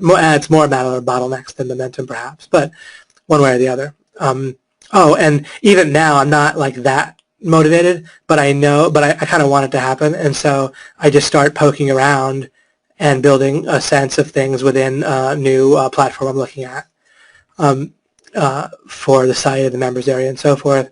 And then by poking around, I'm planning on momentum. I'm planning on it's going to feel more motivating, more easy for me to continue, especially when I start realizing I don't have momentum right now. So I'm just going to poke. I don't have like big goals for the moment in the deadline type. Oh, I need to accomplish this today regarding website design and setup and so forth. And that helps show how it's one thing to kind of know the fruit you want, like to set big goals, right? Like, oh, I want my website to be beautiful and streamlined and all that. That's helpful, and that can help build creative tension and motivation as you look at the way things are now, and you imagine a big, nice idea of how you want them to be. Not so much that it's challenging, but at least that it's appealing. Big in the sense of appealing, not necessarily big in the sense of challenging. But however, I can have a big goal, but when I sit down later today to poke around inside of the new platform that I might be trying to learn and work from and use to create a better website, I don't need to have a big goal today. I can have a big goal overall that today is part of, but I don't need to be like, oh, I need to accomplish all this stuff today and feel like, oh, man, I'm not getting very far. I can pretty much tell you I'm not going to get that far by a certain measure today when I poke around later, but I will get plenty far in sense of building momentum, building out, poking around to find a sense of a foothold and a framework that gets built in my mind for how the platform kind of fits together, and so forth. That I will do, and that's an effective way to look at it. And then that'll get momentum, so I'm planning on momentum getting built, and I'm planning on feeling different and having my actions be more effective and leveraged in the future. I'm not going to get caught up in how effective my actions seem today in terms of results and have my mind extrapolate that and think, oh man, I didn't get much or anything in the way of tangible results today, therefore I'm going to multiply zeros in my mind. That's what I'm not going to do, right? But by default, people let their mind just multiply zeros and feel like they're not making progress, they feel dejected, they feel less motivated. If you plan a momentum, you can feel more motivated and realize you will feel more motivated over the time and take advantage of it. The idea that, and Cotton mentioned this, like how do you eat an elephant, right? One bite at a time. That's good. That's like that's an illustration that takes advantage. But now you understand what that does is it takes advantage of the idea of a bit of a momentum. And anything where it's like where people are giving you advice to just get started, that again can be like kind of a cliche, can fit on a greeting card, but or at least a successories card or like a thing on your desk, right? But now you see why just getting started. Now you can have a model. This can fill in more of your model for how goals work and how life works and how work works and money getting and all that, where your model takes into account momentum, including taking into account that by default, this is important, by default your brain's going to extrapolate linearly. So you need to step in and intentionally look at it in terms of motivation and momentum, where it's alinear and in this case accelerating, or for you maybe the curve is like this. See, I think in terms of you guys as there, as well as just my own perspective, people, it's like a test if people do things backward, anyway. Plan for the curve to go upward, the momentum curve, instead of the linear curve, and realize by default, your mind will keep defaulting back to the linear curve. However, that may change. It's probably the case that my mind takes more into account that momentum curve at this point and plans on it better. It may not be kind of perfect in that way either, but it more takes into account for sure. So we plan in terms of overcoming obstacles, we gain momentum, but we also plan in terms of, but there's another thing I need to add here, in terms of that we'll feel more motivated and that we don't need to feel dejected about our progress because we can plan our momentum. And then that we can actually like block our momentum, the benefit of momentum in terms of motivation, by not realizing that it's about to happen. It's like realizing momentum is going to be on our side is in and of itself motivating, and not realizing it is in and of itself demotivating. But I need to cover something else, which is, so how do we, or that we want to plan to not have drag and to not have obstacles that will stop us even if we're going 60. So if we're going 60 miles an hour in a truck, we might get over a 2x4, but there are obstacles where the truck will just smash right into them. So we want to clear those out in advance. If we're going to accelerate and break through stuff, we actually want to survey the road first and get rid of obstacles that we could foresee. We want to clear the way. We don't need to clear the way like in a total way for the rest of our lives, right? But just practically speaking, there's a way that just by paying attention to this idea, this principle, we can alchemize, we can mix this idea in with our planning, and we could say, look, at least there's going to be some fairly obvious large boundaries, obstacles, not boundaries, obstacles, that just with a little bit of reflection and stopping and looking for them, I can see coming in advance.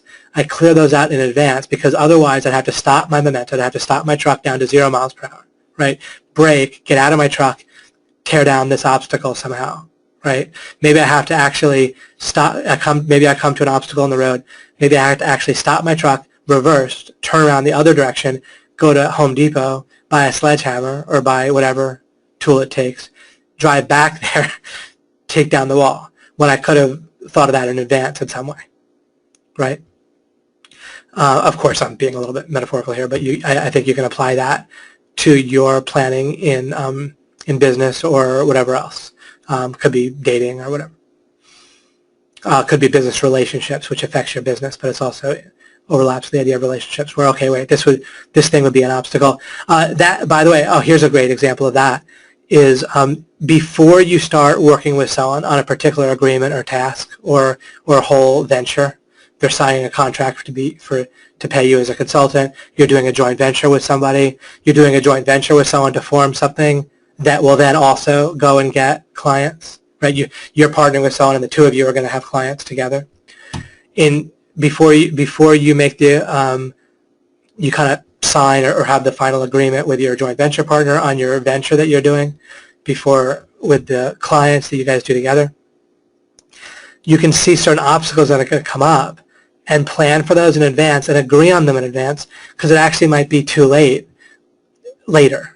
There's all sorts of things you can agree on in advance that if they come up and you didn't agree on them, they're going to cause friction and tension. One might be a big one is exactly how you're going to do the accounting, what constitutes an expense, or what you're going to take care of on your own, and what day that accounting is going to get done and sent out to the other person. But there's other things that you can pick up in your particular ventures that can come up, and when I talk about joint ventures specifically much later, I can talk about that more specifically from my experience and so forth. So we plan on not having obstacles. Then the other thing besides just these walls, these obstacles that will stop us, are drag, friction in the opposite direction, or at least in a different direction. It boils down to the same thing, whether it's in the opposite direction or just in a different direction. It'll cause friction. If you understand vectors and there's a component that's in the opposite direction for any arrow or force that's not exactly in your own direction. So, and that's where our grounding that I referred to is going to come in, because there's deep self-image stuff, right? These norms and standards are things that are friction, that are dragging on you. And that's the question that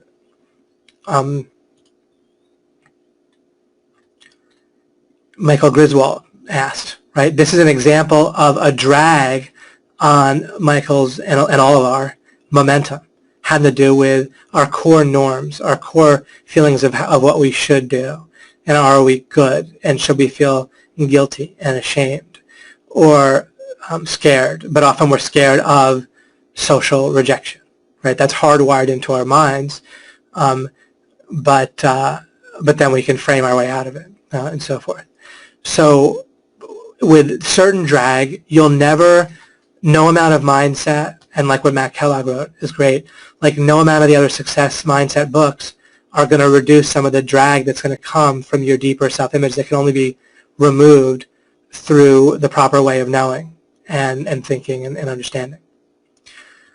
So that's part of dealing with momentum in life, is you just can't get it very well if you don't clear out drag in your life. And to the extent that you have drag, you just have it. That's part of what you're dealing with, and you get the momentum you can get within the reality of your life. So you need to deal within your current reality and not add bad by being upset about the reality. That doesn't help, right? You don't need to feel guilty or upset or ashamed of your current situation. You do the best you can within it, but separately, you can work on dissolving it, and you work on dissolving it the same way you work on any fruit or strategic objective, is you poke around for a foothold, establish a framework, and build up until you dissolve or remove yourself or remove a person or whatever else from your environment. Or maybe it's just maybe your environment just has cues of disorganization, decay, poverty, right, where it's not a person exactly or an object, but your environment's giving you those messages, and maybe there's some cost-effective ways within your budget and time-effective to clear that up, right? Some removing of a few things that kind of indicate poverty from your field of vision that are easily removed, a few posters, right? But then you'll gain momentum in other ways in life, where part of momentum, part of what looks like momentum, and that effectively is the same, is removing drag, right? That looks the same as if you're accelerating, and it has the same numerical effect, basically. And what I mean is, as you get more money, then you can upgrade where you actually live, and then your neighborhood itself will be better. You can get a car that has a better interior, that's more luxurious.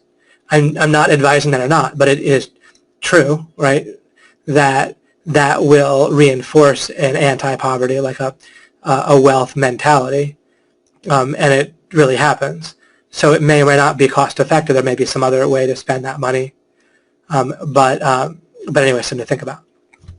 And just another example of what I'm talking about. And a way that momentum builds by removing drag and then adding. The kind of poverty signals can, removing those can remove drag, and then adding in some kind of luxury signals.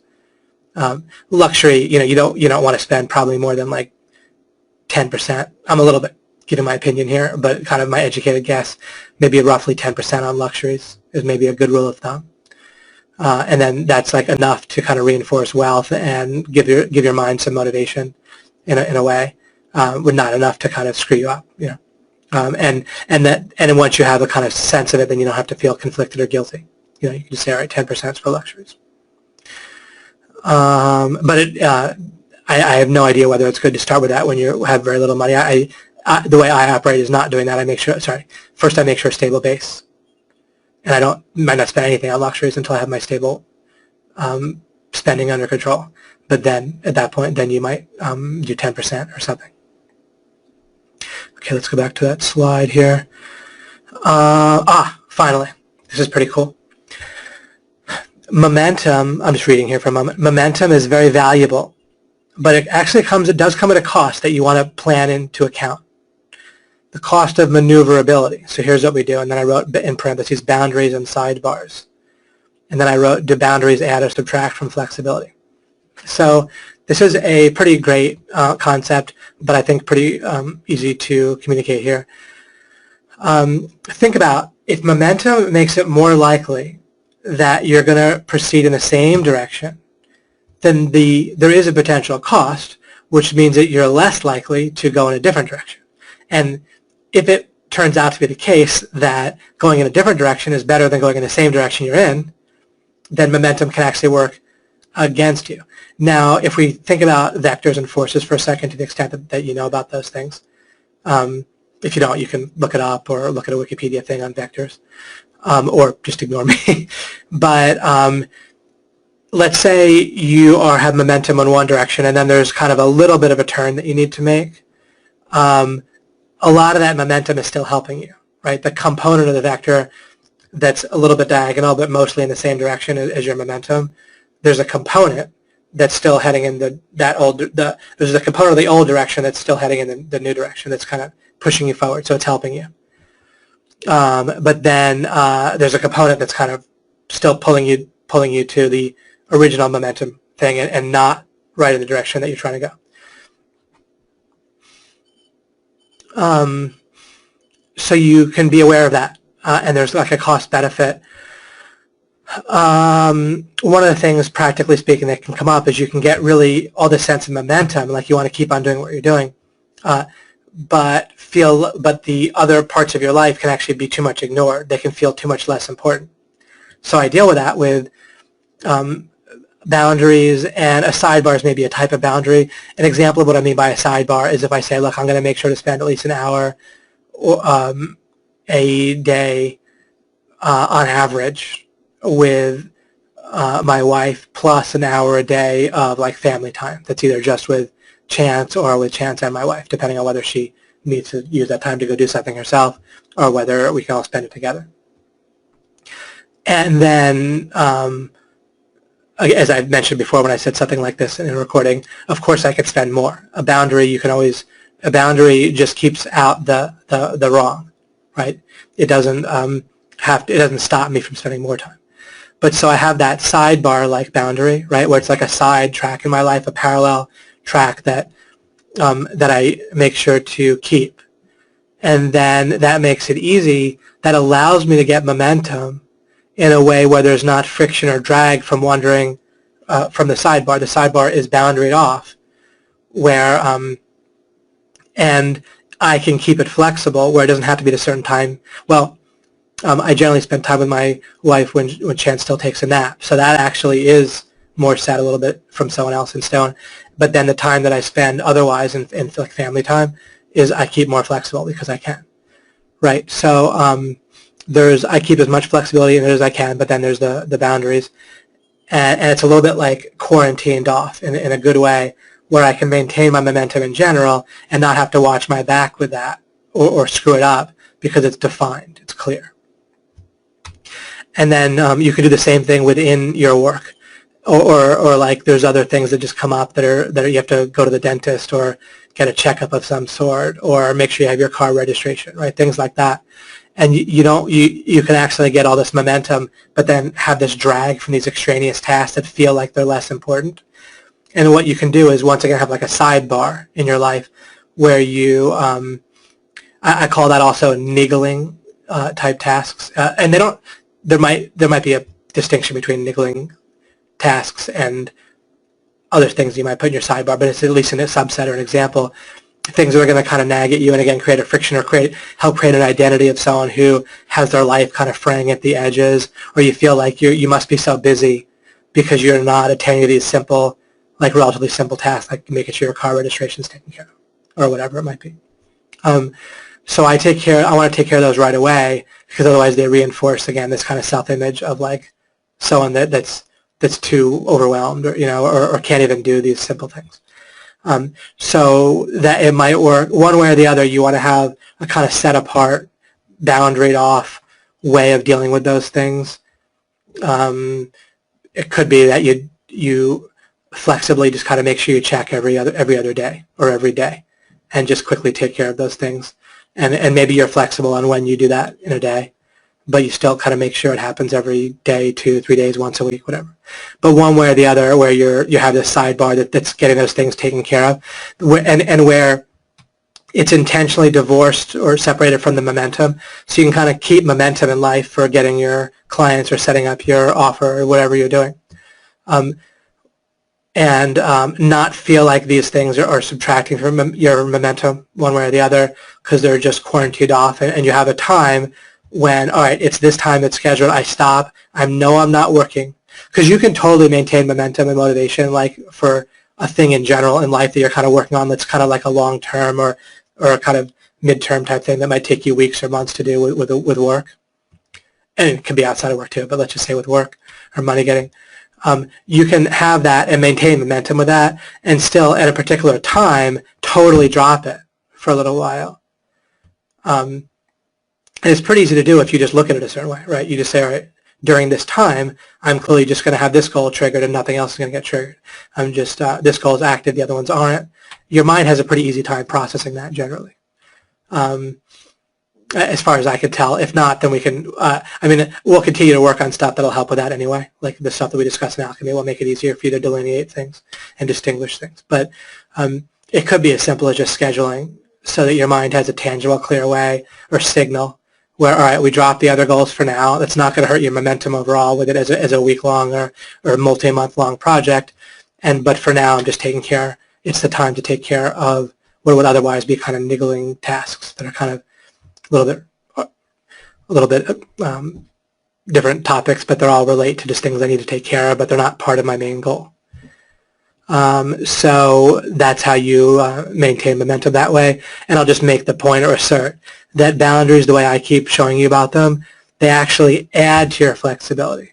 And that, as I also made the point in various ways, there's the kind of default way of looking at boundaries where they remove flexibility. You can actually use boundaries in the proper way where they add to strength where you want strength and clarity where you want clarity.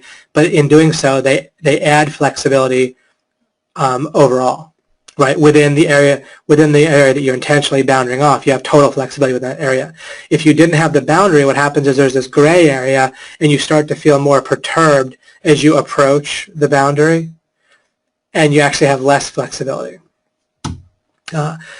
So that kind of wraps that up there. We're basically done. We'll just kind of do a little discussion and wrap up for several minutes, and that'll be that. What did you say about psychocybernetics, David? Oh, psychocybernetics is on YouTube. Good stuff. Can be clearly seen on the way to success with law of implication alchemy. Yeah, great. After 3 decades of perceiving myself as stuck, Shima writes, in getting an online business established, it seems my norm is powerfully set in failure at this point. No training has ever addressed this adequately until now with alchemy. Excellent, and that's why I'm doing this. And that's why I worked on it in the first place. Alchemy isn't, like the ideas in alchemy aren't really like necessarily an inherent passion of mine. It's a little bit more like I just wanted to figure out what the heck was going on in life. And then it occurred to me kind of strategically, or it seems like I have some kind of strength for this, is that I realized that we had to look in these areas. I'm not covering these areas because I want to. I'm covering these areas because I think we all need to.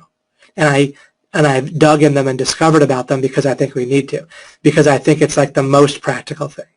Whereas by default, people tend to think these things are kind of a little impractical or too deep or whatever. But my understanding and my experience, and I think I've demonstrated this, is they're very practical.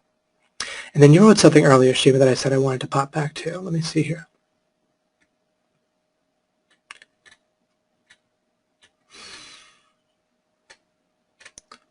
Maybe it's ahead.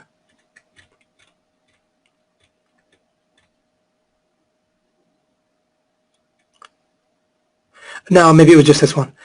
Okay, with things like a firewalk and breaking the aboard, the idea is it is so powerful that the act itself changes our base norm. And I might have addressed this a bit. I don't believe they would. What would you say regarding the desired outcome and what seems to happen? Not to say it could be life-changing for some. I just don't see it myself. Oh, I think I addressed that a bit.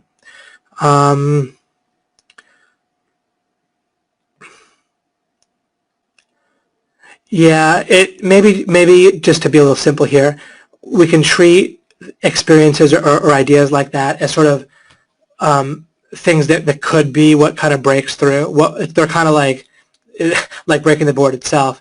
It's kind of like a punch or a whack or an attempt at breaking through that may or may not happen, just depending on a whole bunch of factors.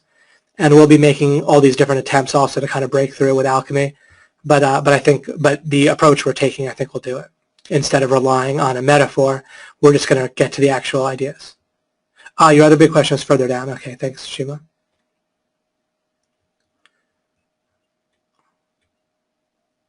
Yes, here we go. Okay, great.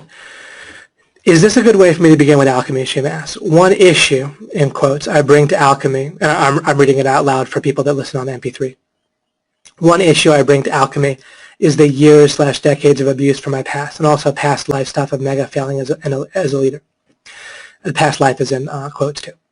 My story is this left me with lots of self-hate of the male within me, and also the reverse. Men are dangerous and unsafe.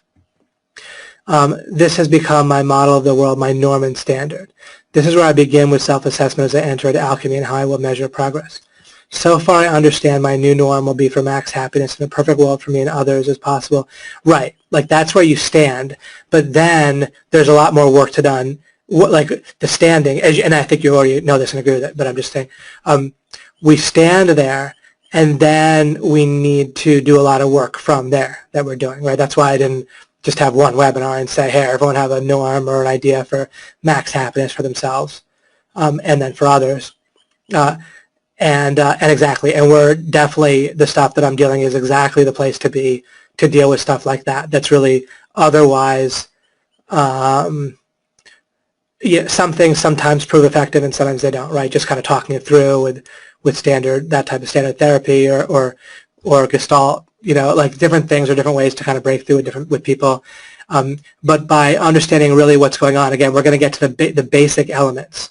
Instead of when you're not using this kind of foundational alchemy approach, then you may fail, right, in breaking through these norms and so forth, because you don't, just like if you understand the basic elements of a car, you can always fix it, right? But if you understand just a little bit in general, or same thing with like WordPress, right, or designing a website, if you understand some stuff, but not really how it works, like fundamentally with the elements, the base elements, then some things you can fix and some things you can't, based on whether a certain thing, you know, within your understanding if it works or not. But if you get the base elements, then you can fix anything. And so, given at least enough time, we can fix anything with this. And I don't think it, and I think it'll take the time. I think it takes an amount of time that's reasonable for people. It might even, it might happen hopefully a couple months. Maybe I set you up over a couple months, and maybe it's going to take another several months or a year or two. But that's within a lifespan. Like that easily fits within the amount of time that we'll generally expect to live anyway, right, and so forth. Not as opposed to like hundreds of years, you know, or whatever. But also it won't necessarily take just days or minutes. But no, yeah, this is the way and the only way. And not because, again, not because it's me, not because I'm doing it. I'm not saying I'm the only way, but these ideas have to be the only way. So I'm working on them with you as best I can. But it's pretty good. I've come pretty far, and I have a lot of good stuff. So I think we'll make some great progress.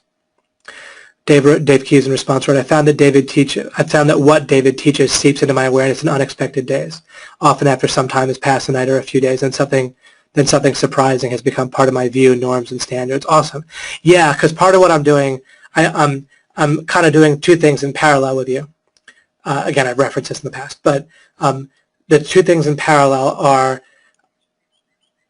getting you to where you fully understand and can alchemize for yourself and make your own like norms and standards, and from that goals and objectives and so forth. But separately, by us just spending time together, you're going to be influenced by my norms and standards and methods and so forth, and you want both. The influence that I do just going to make it way easier for you, and then being able to do it yourself, of course, is going to make it certain, right?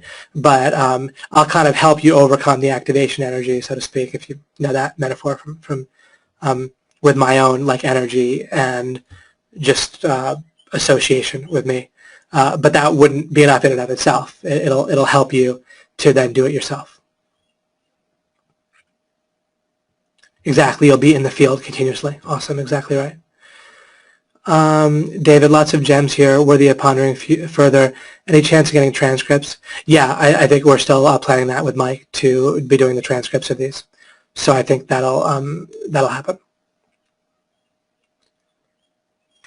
It's pretty close to a promise at this point, and maybe I'll avoid making it a full promise, but I'm pretty darn certain that we'll be getting the transcripts.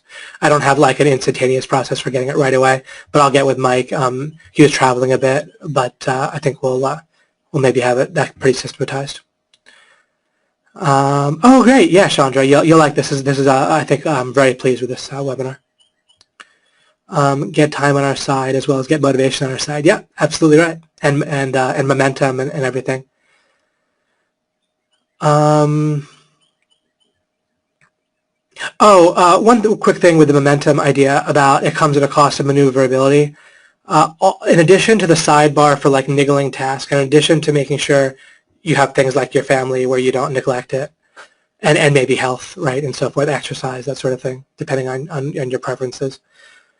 Another thing that you want to have as a sidebar is just generally reflecting on stuff, whatever, like both life, with like since you're going through alchemy, regardless of what you're working on with your work and momentum that way, you can have some set aside as a sidebar that doesn't interfere with your momentum because it's a sidebar, but you can kind of have it encapsulated within a certain time.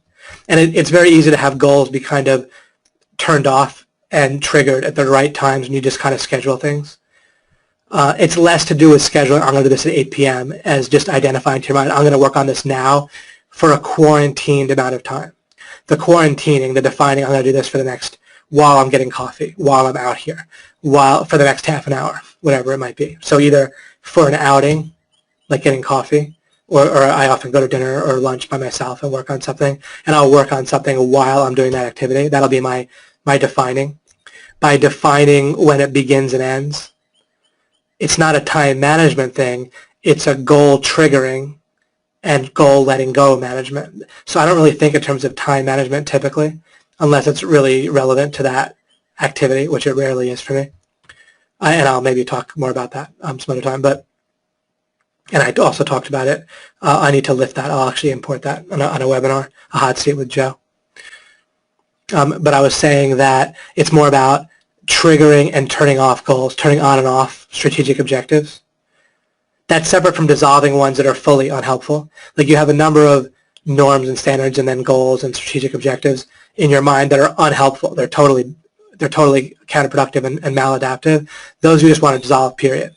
But then we have some, like if you're working on ranking a website or building a business or getting clients or all the above, then those are goals that you want to keep, right? You don't want to drop, and you actually want to have momentum with that. But by having them defined within a certain either time frame or, like I said, like event frame, like if you go to a networking event, you don't have to say exactly when that's going to begin and end time-wise. It might go for half an hour longer than you thought, but still it's an event.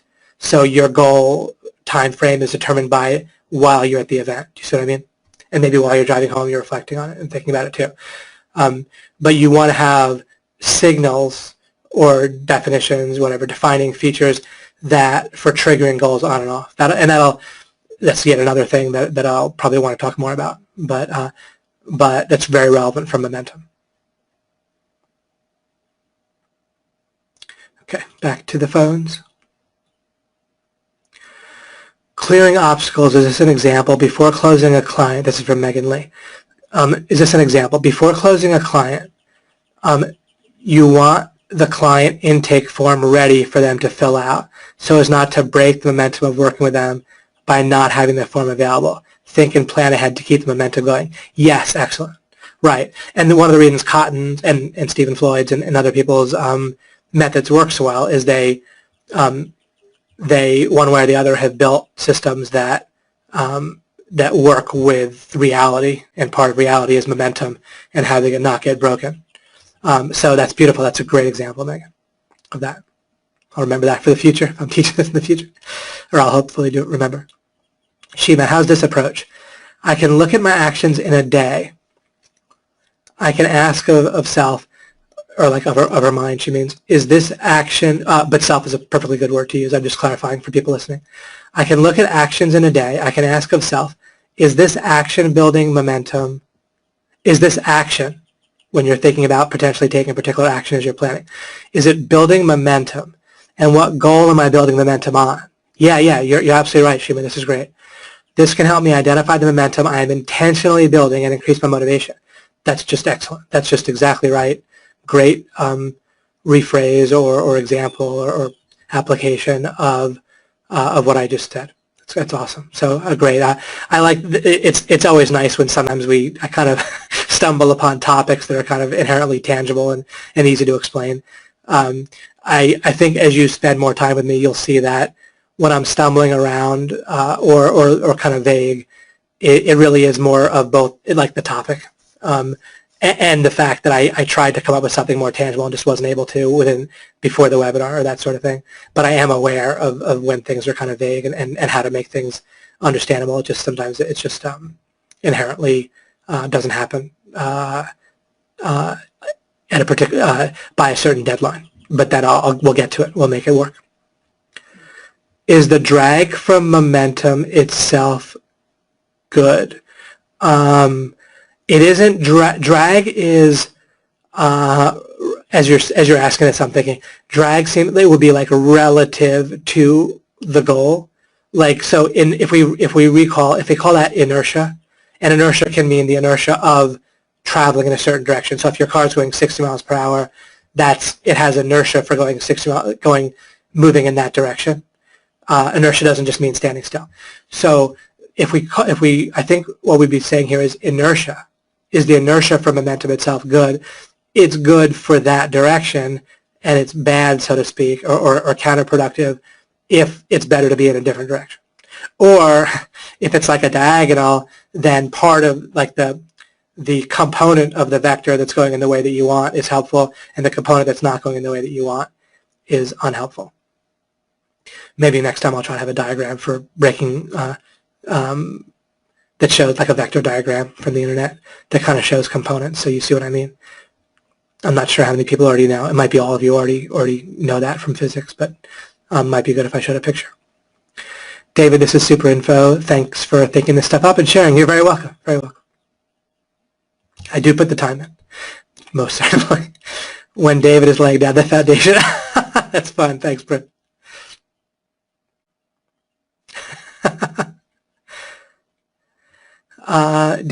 Chris wrote, David, I use the principle of momentum to get things done. I appreciate the reminder as I woke up today thinking something was missing, and then your webinar presented precisely the solution I needed to hear, momentum. Right, great, exactly. Yeah, I think anyone that's having any kind of success with stuff, we all take advantage and have taken advantage of momentum in our lives. And then exactly, I think, and including for myself, thinking about momentum in this way, and some of this is recent. Some of the clarifications and additions that I talked about on the slide, I clarified additionally recently, even over this week, for myself and for you guys. And of course, we've all taken advantage of this to a greater or lesser degree. But I think for myself and others, clarifying in this way is helpful. Interesting to me that and this is continuing with what Chris wrote. Interesting to me that momentum also has a surf quality. Namely, there's like surfing, right? Namely, there's a movement that is bigger than you that you contribute to in part, and if you harmonize with this flow, then just being attentive in this way further validates the forward motion momentum. Thanks, David, for being on this morning. Happy 4th. Happy 4th to you as well, and you're welcome. And I agree with you with that. That's a great point. And anyone can refer back to this thread at Alchemy 7 and what Chris Van Dyne wrote. Also, the excellent thing that Shima wrote above that as well. And lots of other good posts. Michael Griswold writes, how do we know what is true? This strikes me as the most important question for a successful life. Yep, you're absolutely right. You've alluded to it in these trainings, but can you address it here? Oh, I'm just going to fully have several webinars about it, Michael. So the only reason I'm not getting more into it is because I'm getting into it by doing what I'm doing. Like this is in essence part of the whole lattice work or framework and building or digging, whatever, however you represent it. But in essence, I'm covering the topic as we speak. And I don't mean just by example, I mean by clearing the way for it. But I can't wait to get to it. I would have opened with it if I felt like it was all the groundwork was laid, but I feel like what we've done instead is the way to go. Do I know for sure? No, but I have some experience with it and trying to start with it, and it doesn't. It's not that people like riot or anything, but it just doesn't. There's something really effective about how I've been approaching things so far and how we've been doing it together in terms of the feedback and so forth. So this is kind of my whole plan that I've been working on since like February. up until I started in mid-May that I developed for getting to how to know what is true, and then we'll build from that. And almost the applications of how to know what's true, like even applying it to wealth building and relationships, it's very helpful, and I'm glad to do it for you guys, but it's almost like an excuse in a sense, for me to just talk about how to know what's true. To me, that's it. Like, that's the thing. That's the deal. It's all important. It is that, like, if we're asking what's David all about, what does David have for me, it's that. And so no one wants to get to it more than me, and I'm just basically getting to it as fast as I can. It reminded me of the scene in Princess Bride, skip to the end, but it ain't happening like that. Right, exactly. And I'm never, right, Dave Keyes writes, I can see a lot of my own wish to speed things up in some of the questions. It will go the correct speed, or at least the best speed that I can do at my level of understanding that I have. But yeah, like I've worked a lot on understanding this, including how to explain it and bridge it, and I'm never trying to go slow. As a matter of fact, that's why I'm doubling up, right? I myself am impatient. I could, but in a fun way. I could have just done weekly webinars for double the amount of months, right? It would, in one sense, have more perceived value. It may even sell. It might have sold a lot better in the sense of that it already has. We're doing fine, but you can imagine that a longer time period once a week might seem more that people feel like they could attend, and then it would seem to have more value. But I wasn't really going for max sales. I wanted to kind of momentum is greater. Right, if we do it twice a week, it'll be on your mind more. We'll just basically literally have more momentum. And I constantly pay attention to momentum. It's a huge part of my success result and formula. It's a huge part of, it's baked into OMG all over the place, right? And also like the idea of vectors, right? Getting more vectors, accelerating in all in one direction. But if you look for momentum building things, if you imagine from the perspective of designing it and then thinking designing it for members to gain momentum with money getting and get surrounded, right, with in a way that builds momentum. That's what OMG is all designed for and around. So no, I want to get to it. I'm looking forward to it, and that's part of why I doubled up 2 webinars a week. And because I want to get to it faster myself, but I can't speed things up in a counterproductive way. I can only basically spend more time, with you guys sooner. And of course, there's theoretically always a better way and a more efficient way to explain things than what I have. I'm in no way saying I'm doing it the most efficient way, but I'm doing it the most efficient way I know how, and I spent 3 months at least working on that before even starting, and I'm constantly working throughout the week on making it as efficient as I can. So whatever you get is the limit of my, basically the limiting factor is my own competence at this point. Oops. Celine asked David how to deal with a situation where you have lots of momentum on a goal that is not helpful and it's hard to go in the right direction. Oh, that's great. That's great. This might be one of the things where I'll think about it and deal with it in a future webinar, but let's see if I have anything that comes to me now. Well, certainly the alchemy idea, you want to start to tease apart threads, right? Like you want to start to tease apart vectors, dissolve. If something's not helpful, there's always contradictions that can be identified.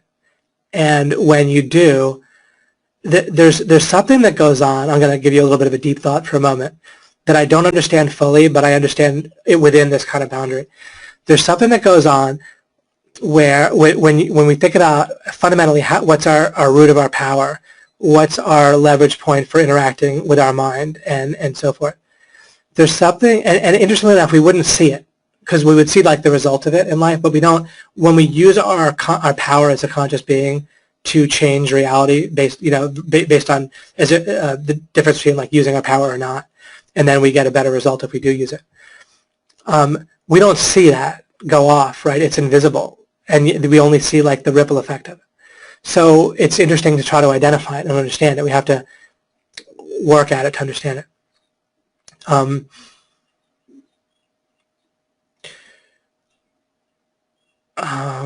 What I was saying is, So you lead your mind to a certain point of clarity in your consciousness field where the distinction is so big and obvious that it's within your ability as a conscious being to clearly see the difference. Like if you see the difference between a yard, like a lawn, with an elephant on it and one without, then you can tell the difference. Right? One's a big elephant and one's no elephant. If you make it like that clear with something in your, there is clarity that you can reach regarding this goal that you have in mind, whatever it is, Celine, that you have momentum on that's not helpful. There's a way to keep on seeking and gaining clarity to where the contradiction or multiple contradictions at the root of it are so big and obvious that it's the same as being like, yeah, that has the elephant, that yard has the elephant, that yard doesn't. And when you reach a point of clarity like that, there's something that you do consciously that rewires something in your brain. I don't mean like the whole brain, but it makes a difference. And your brain responds to it, and you just win. You do something that otherwise wouldn't happen. But although actually you do it on a small scale, even within the boundaries, even the way any normal person operates, they're still making decisions that way that matter but it's within boundaries. But they're still making things better within where they're operating consciously. So it's when you have that clarity consciously that you can identify that and not that clearly, the distinction, you cause your brain to go one route rather than the other, rather than its default route. And in addition, it can fully and permanently dissolve issues for you. But you need to be doing, as I'll show you, to get that level of clarity. And you don't need me to show it to you. It exists independently of me. But at least I'll be helping you. Whether if you get there on your own sooner than I'm, than I get to some concepts, great. But anyway, that kind of addresses something related to what you're saying. But I like when questions sometimes spark something that I can share with you to start too. Because when I have like a distinct lesson on something, then it only helps if I've referred to it and mentioned things in the past, right? Just like a pre-launch helps with sales for a launch. So, and that's what I'm looking to do, to kind of loosen things up, give you a little bit of a reference point, and it helps you feel it better in the future if I reference it now.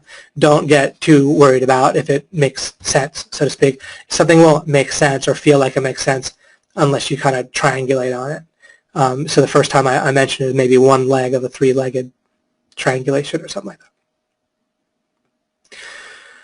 Bryce writes, just got on. Involving law of momentum, yesterday I was trying to do 500 free throw shots in basketball in a certain amount of time. My mind was locked onto the goal. As I got closer to 500, I started missing more shots.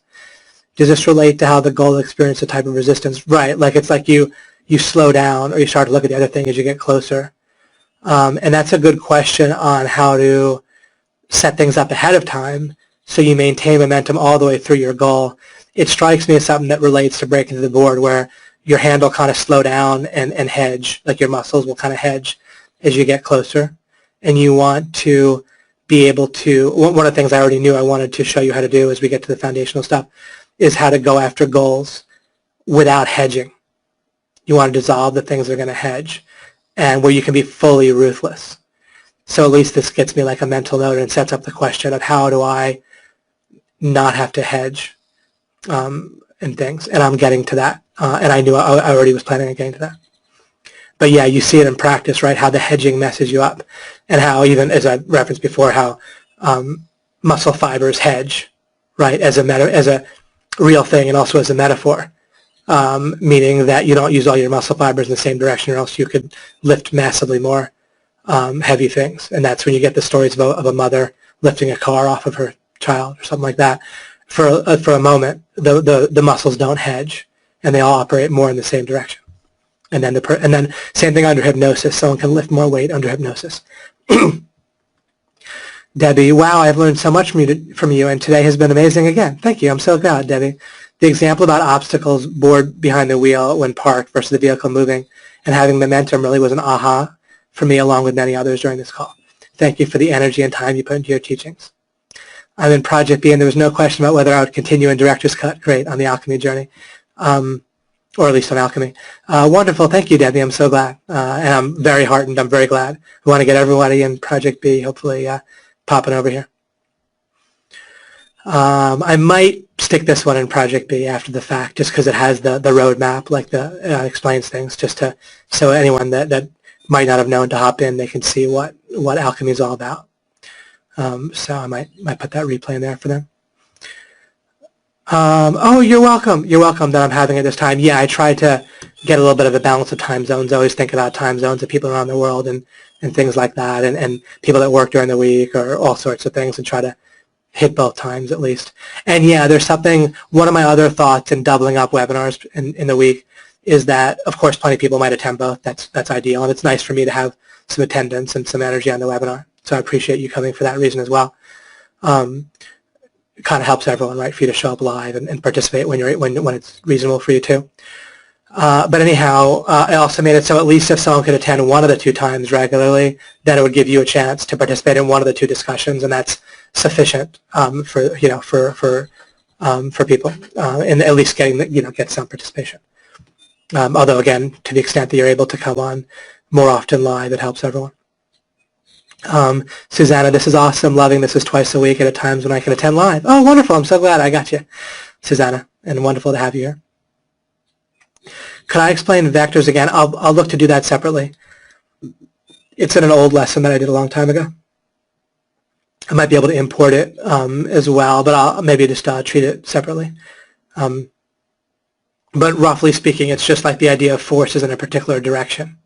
So if you have a person living with you who is negative on what you're doing for work, then that's like a vector or a force that creates drag. Or if you have someone that in general is negative on you as a person, then that is a vector in the wrong direction if you're trying to have a better self-image. Or if you have someone with you who's interested in your business and supports it and helps out with it, then that's a vector helping accelerate you in the right direction.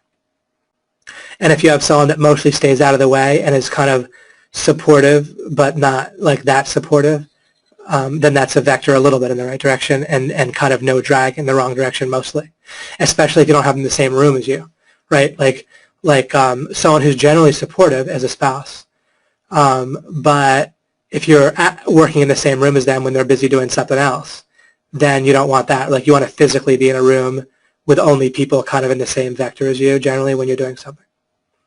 But you can be wonderfully well off in a marriage where a person is generally supportive but doing other stuff. If you just work in a different room but they're supported, then it's all pretty nice, right?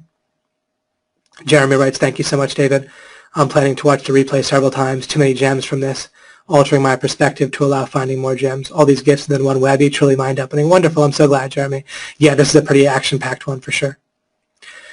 And I'm so glad about it. Yeah, and momentum is, in practice, it's a big way that I get results for sure. This isn't like something I just came up with after the fact that sounds good. It's totally like one of my main strategies, kind of roughly a combination of focus and momentum, but using alchemy to dissolve the things that would otherwise create drag. So it's one of the reasons why I have motivation to learn some of the deepest, most foundational stuff like self-image and everything, is because it has actually such an impact on momentum, which then very practically has such an impact on my actual results and income and relationship and romance and all that. Megan Lee, excellent words ongoing the speed of our understanding at this time. Yeah, definitely. The more people absorb that. I think people are there.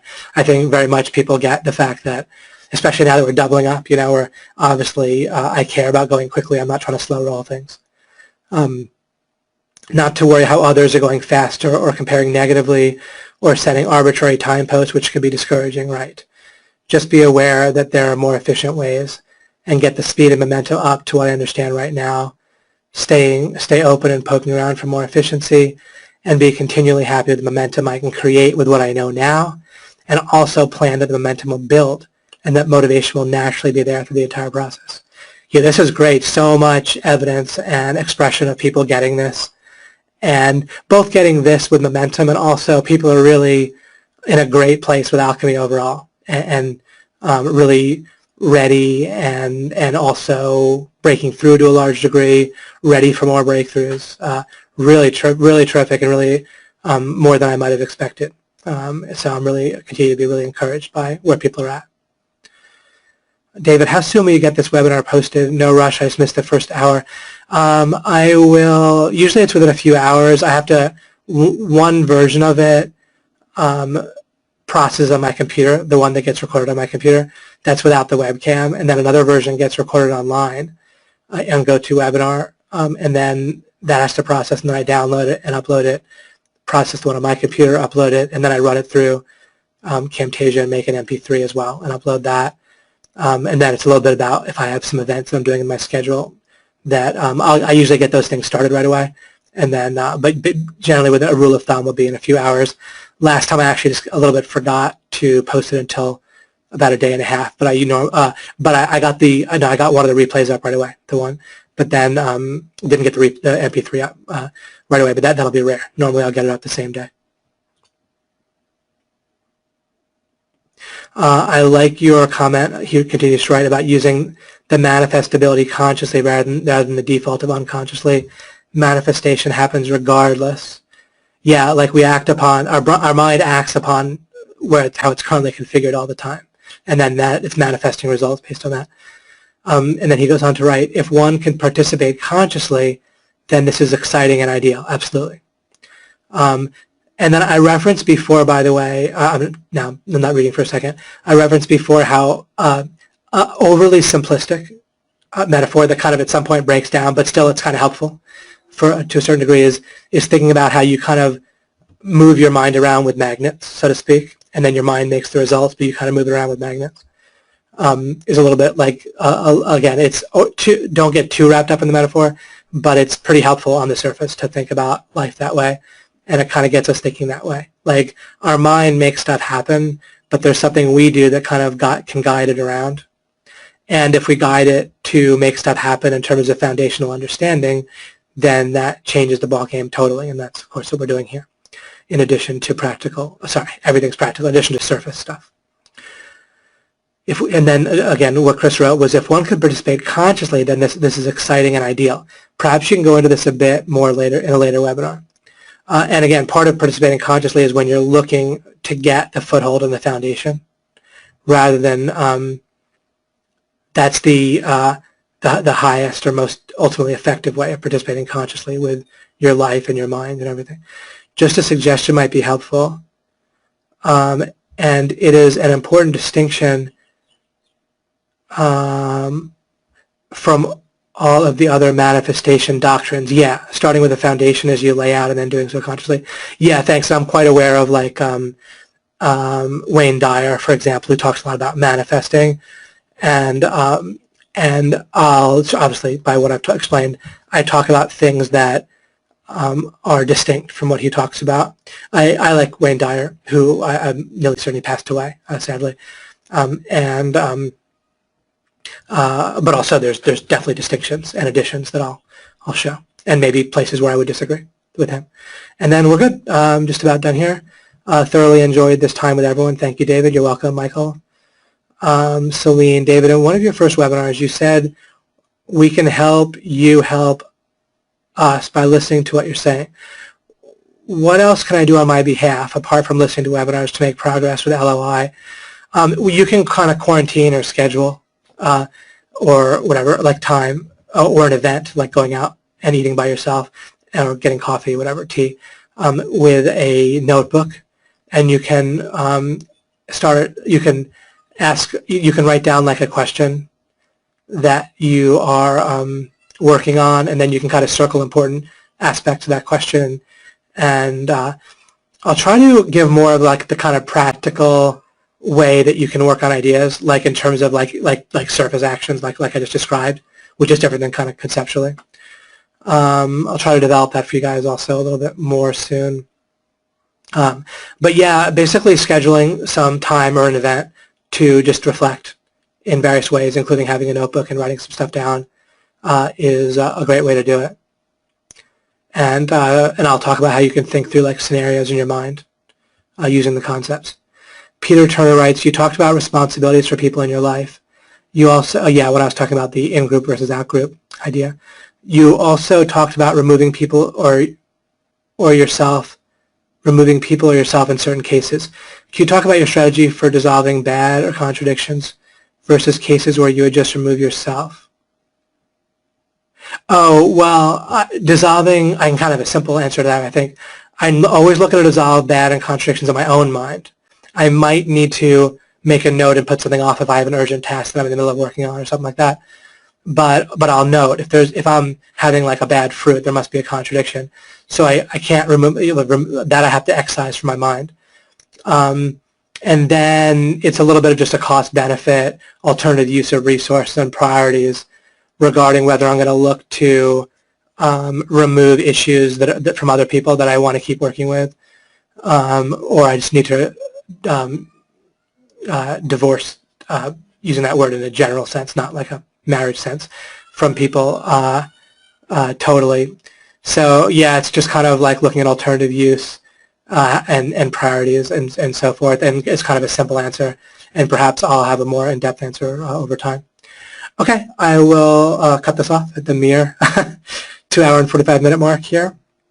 But another great one, I always think maybe there'll be an hour and a half this time. You know, maybe I won't have too much to say, but then they always go for about this 2.5 hour plus mark so far, and then we'll just see how things shape up as we continue. Well, thank you, Shelley. You're very welcome for another sensational webinar. That's so nice what you wrote. Thank you. She wrote, Shelley Fisher wrote, thank you for another sensational webinar, David. Spending time with you, either live or in replay, is always productive and enlightening. I'm so glad. I appreciate that. You're very welcome, everybody. Peter, Dora, Megan, Celine, Chris, and Brian, and so forth. Totally enjoy you guys' appreciation. And thank you guys for showing up live. I totally understand when you guys can't. I'm not all worried about it if you show up live or not, but I also very much appreciate when you do. All right, I'll end the recording here. You're very welcome, Shima and Carmen and Christian.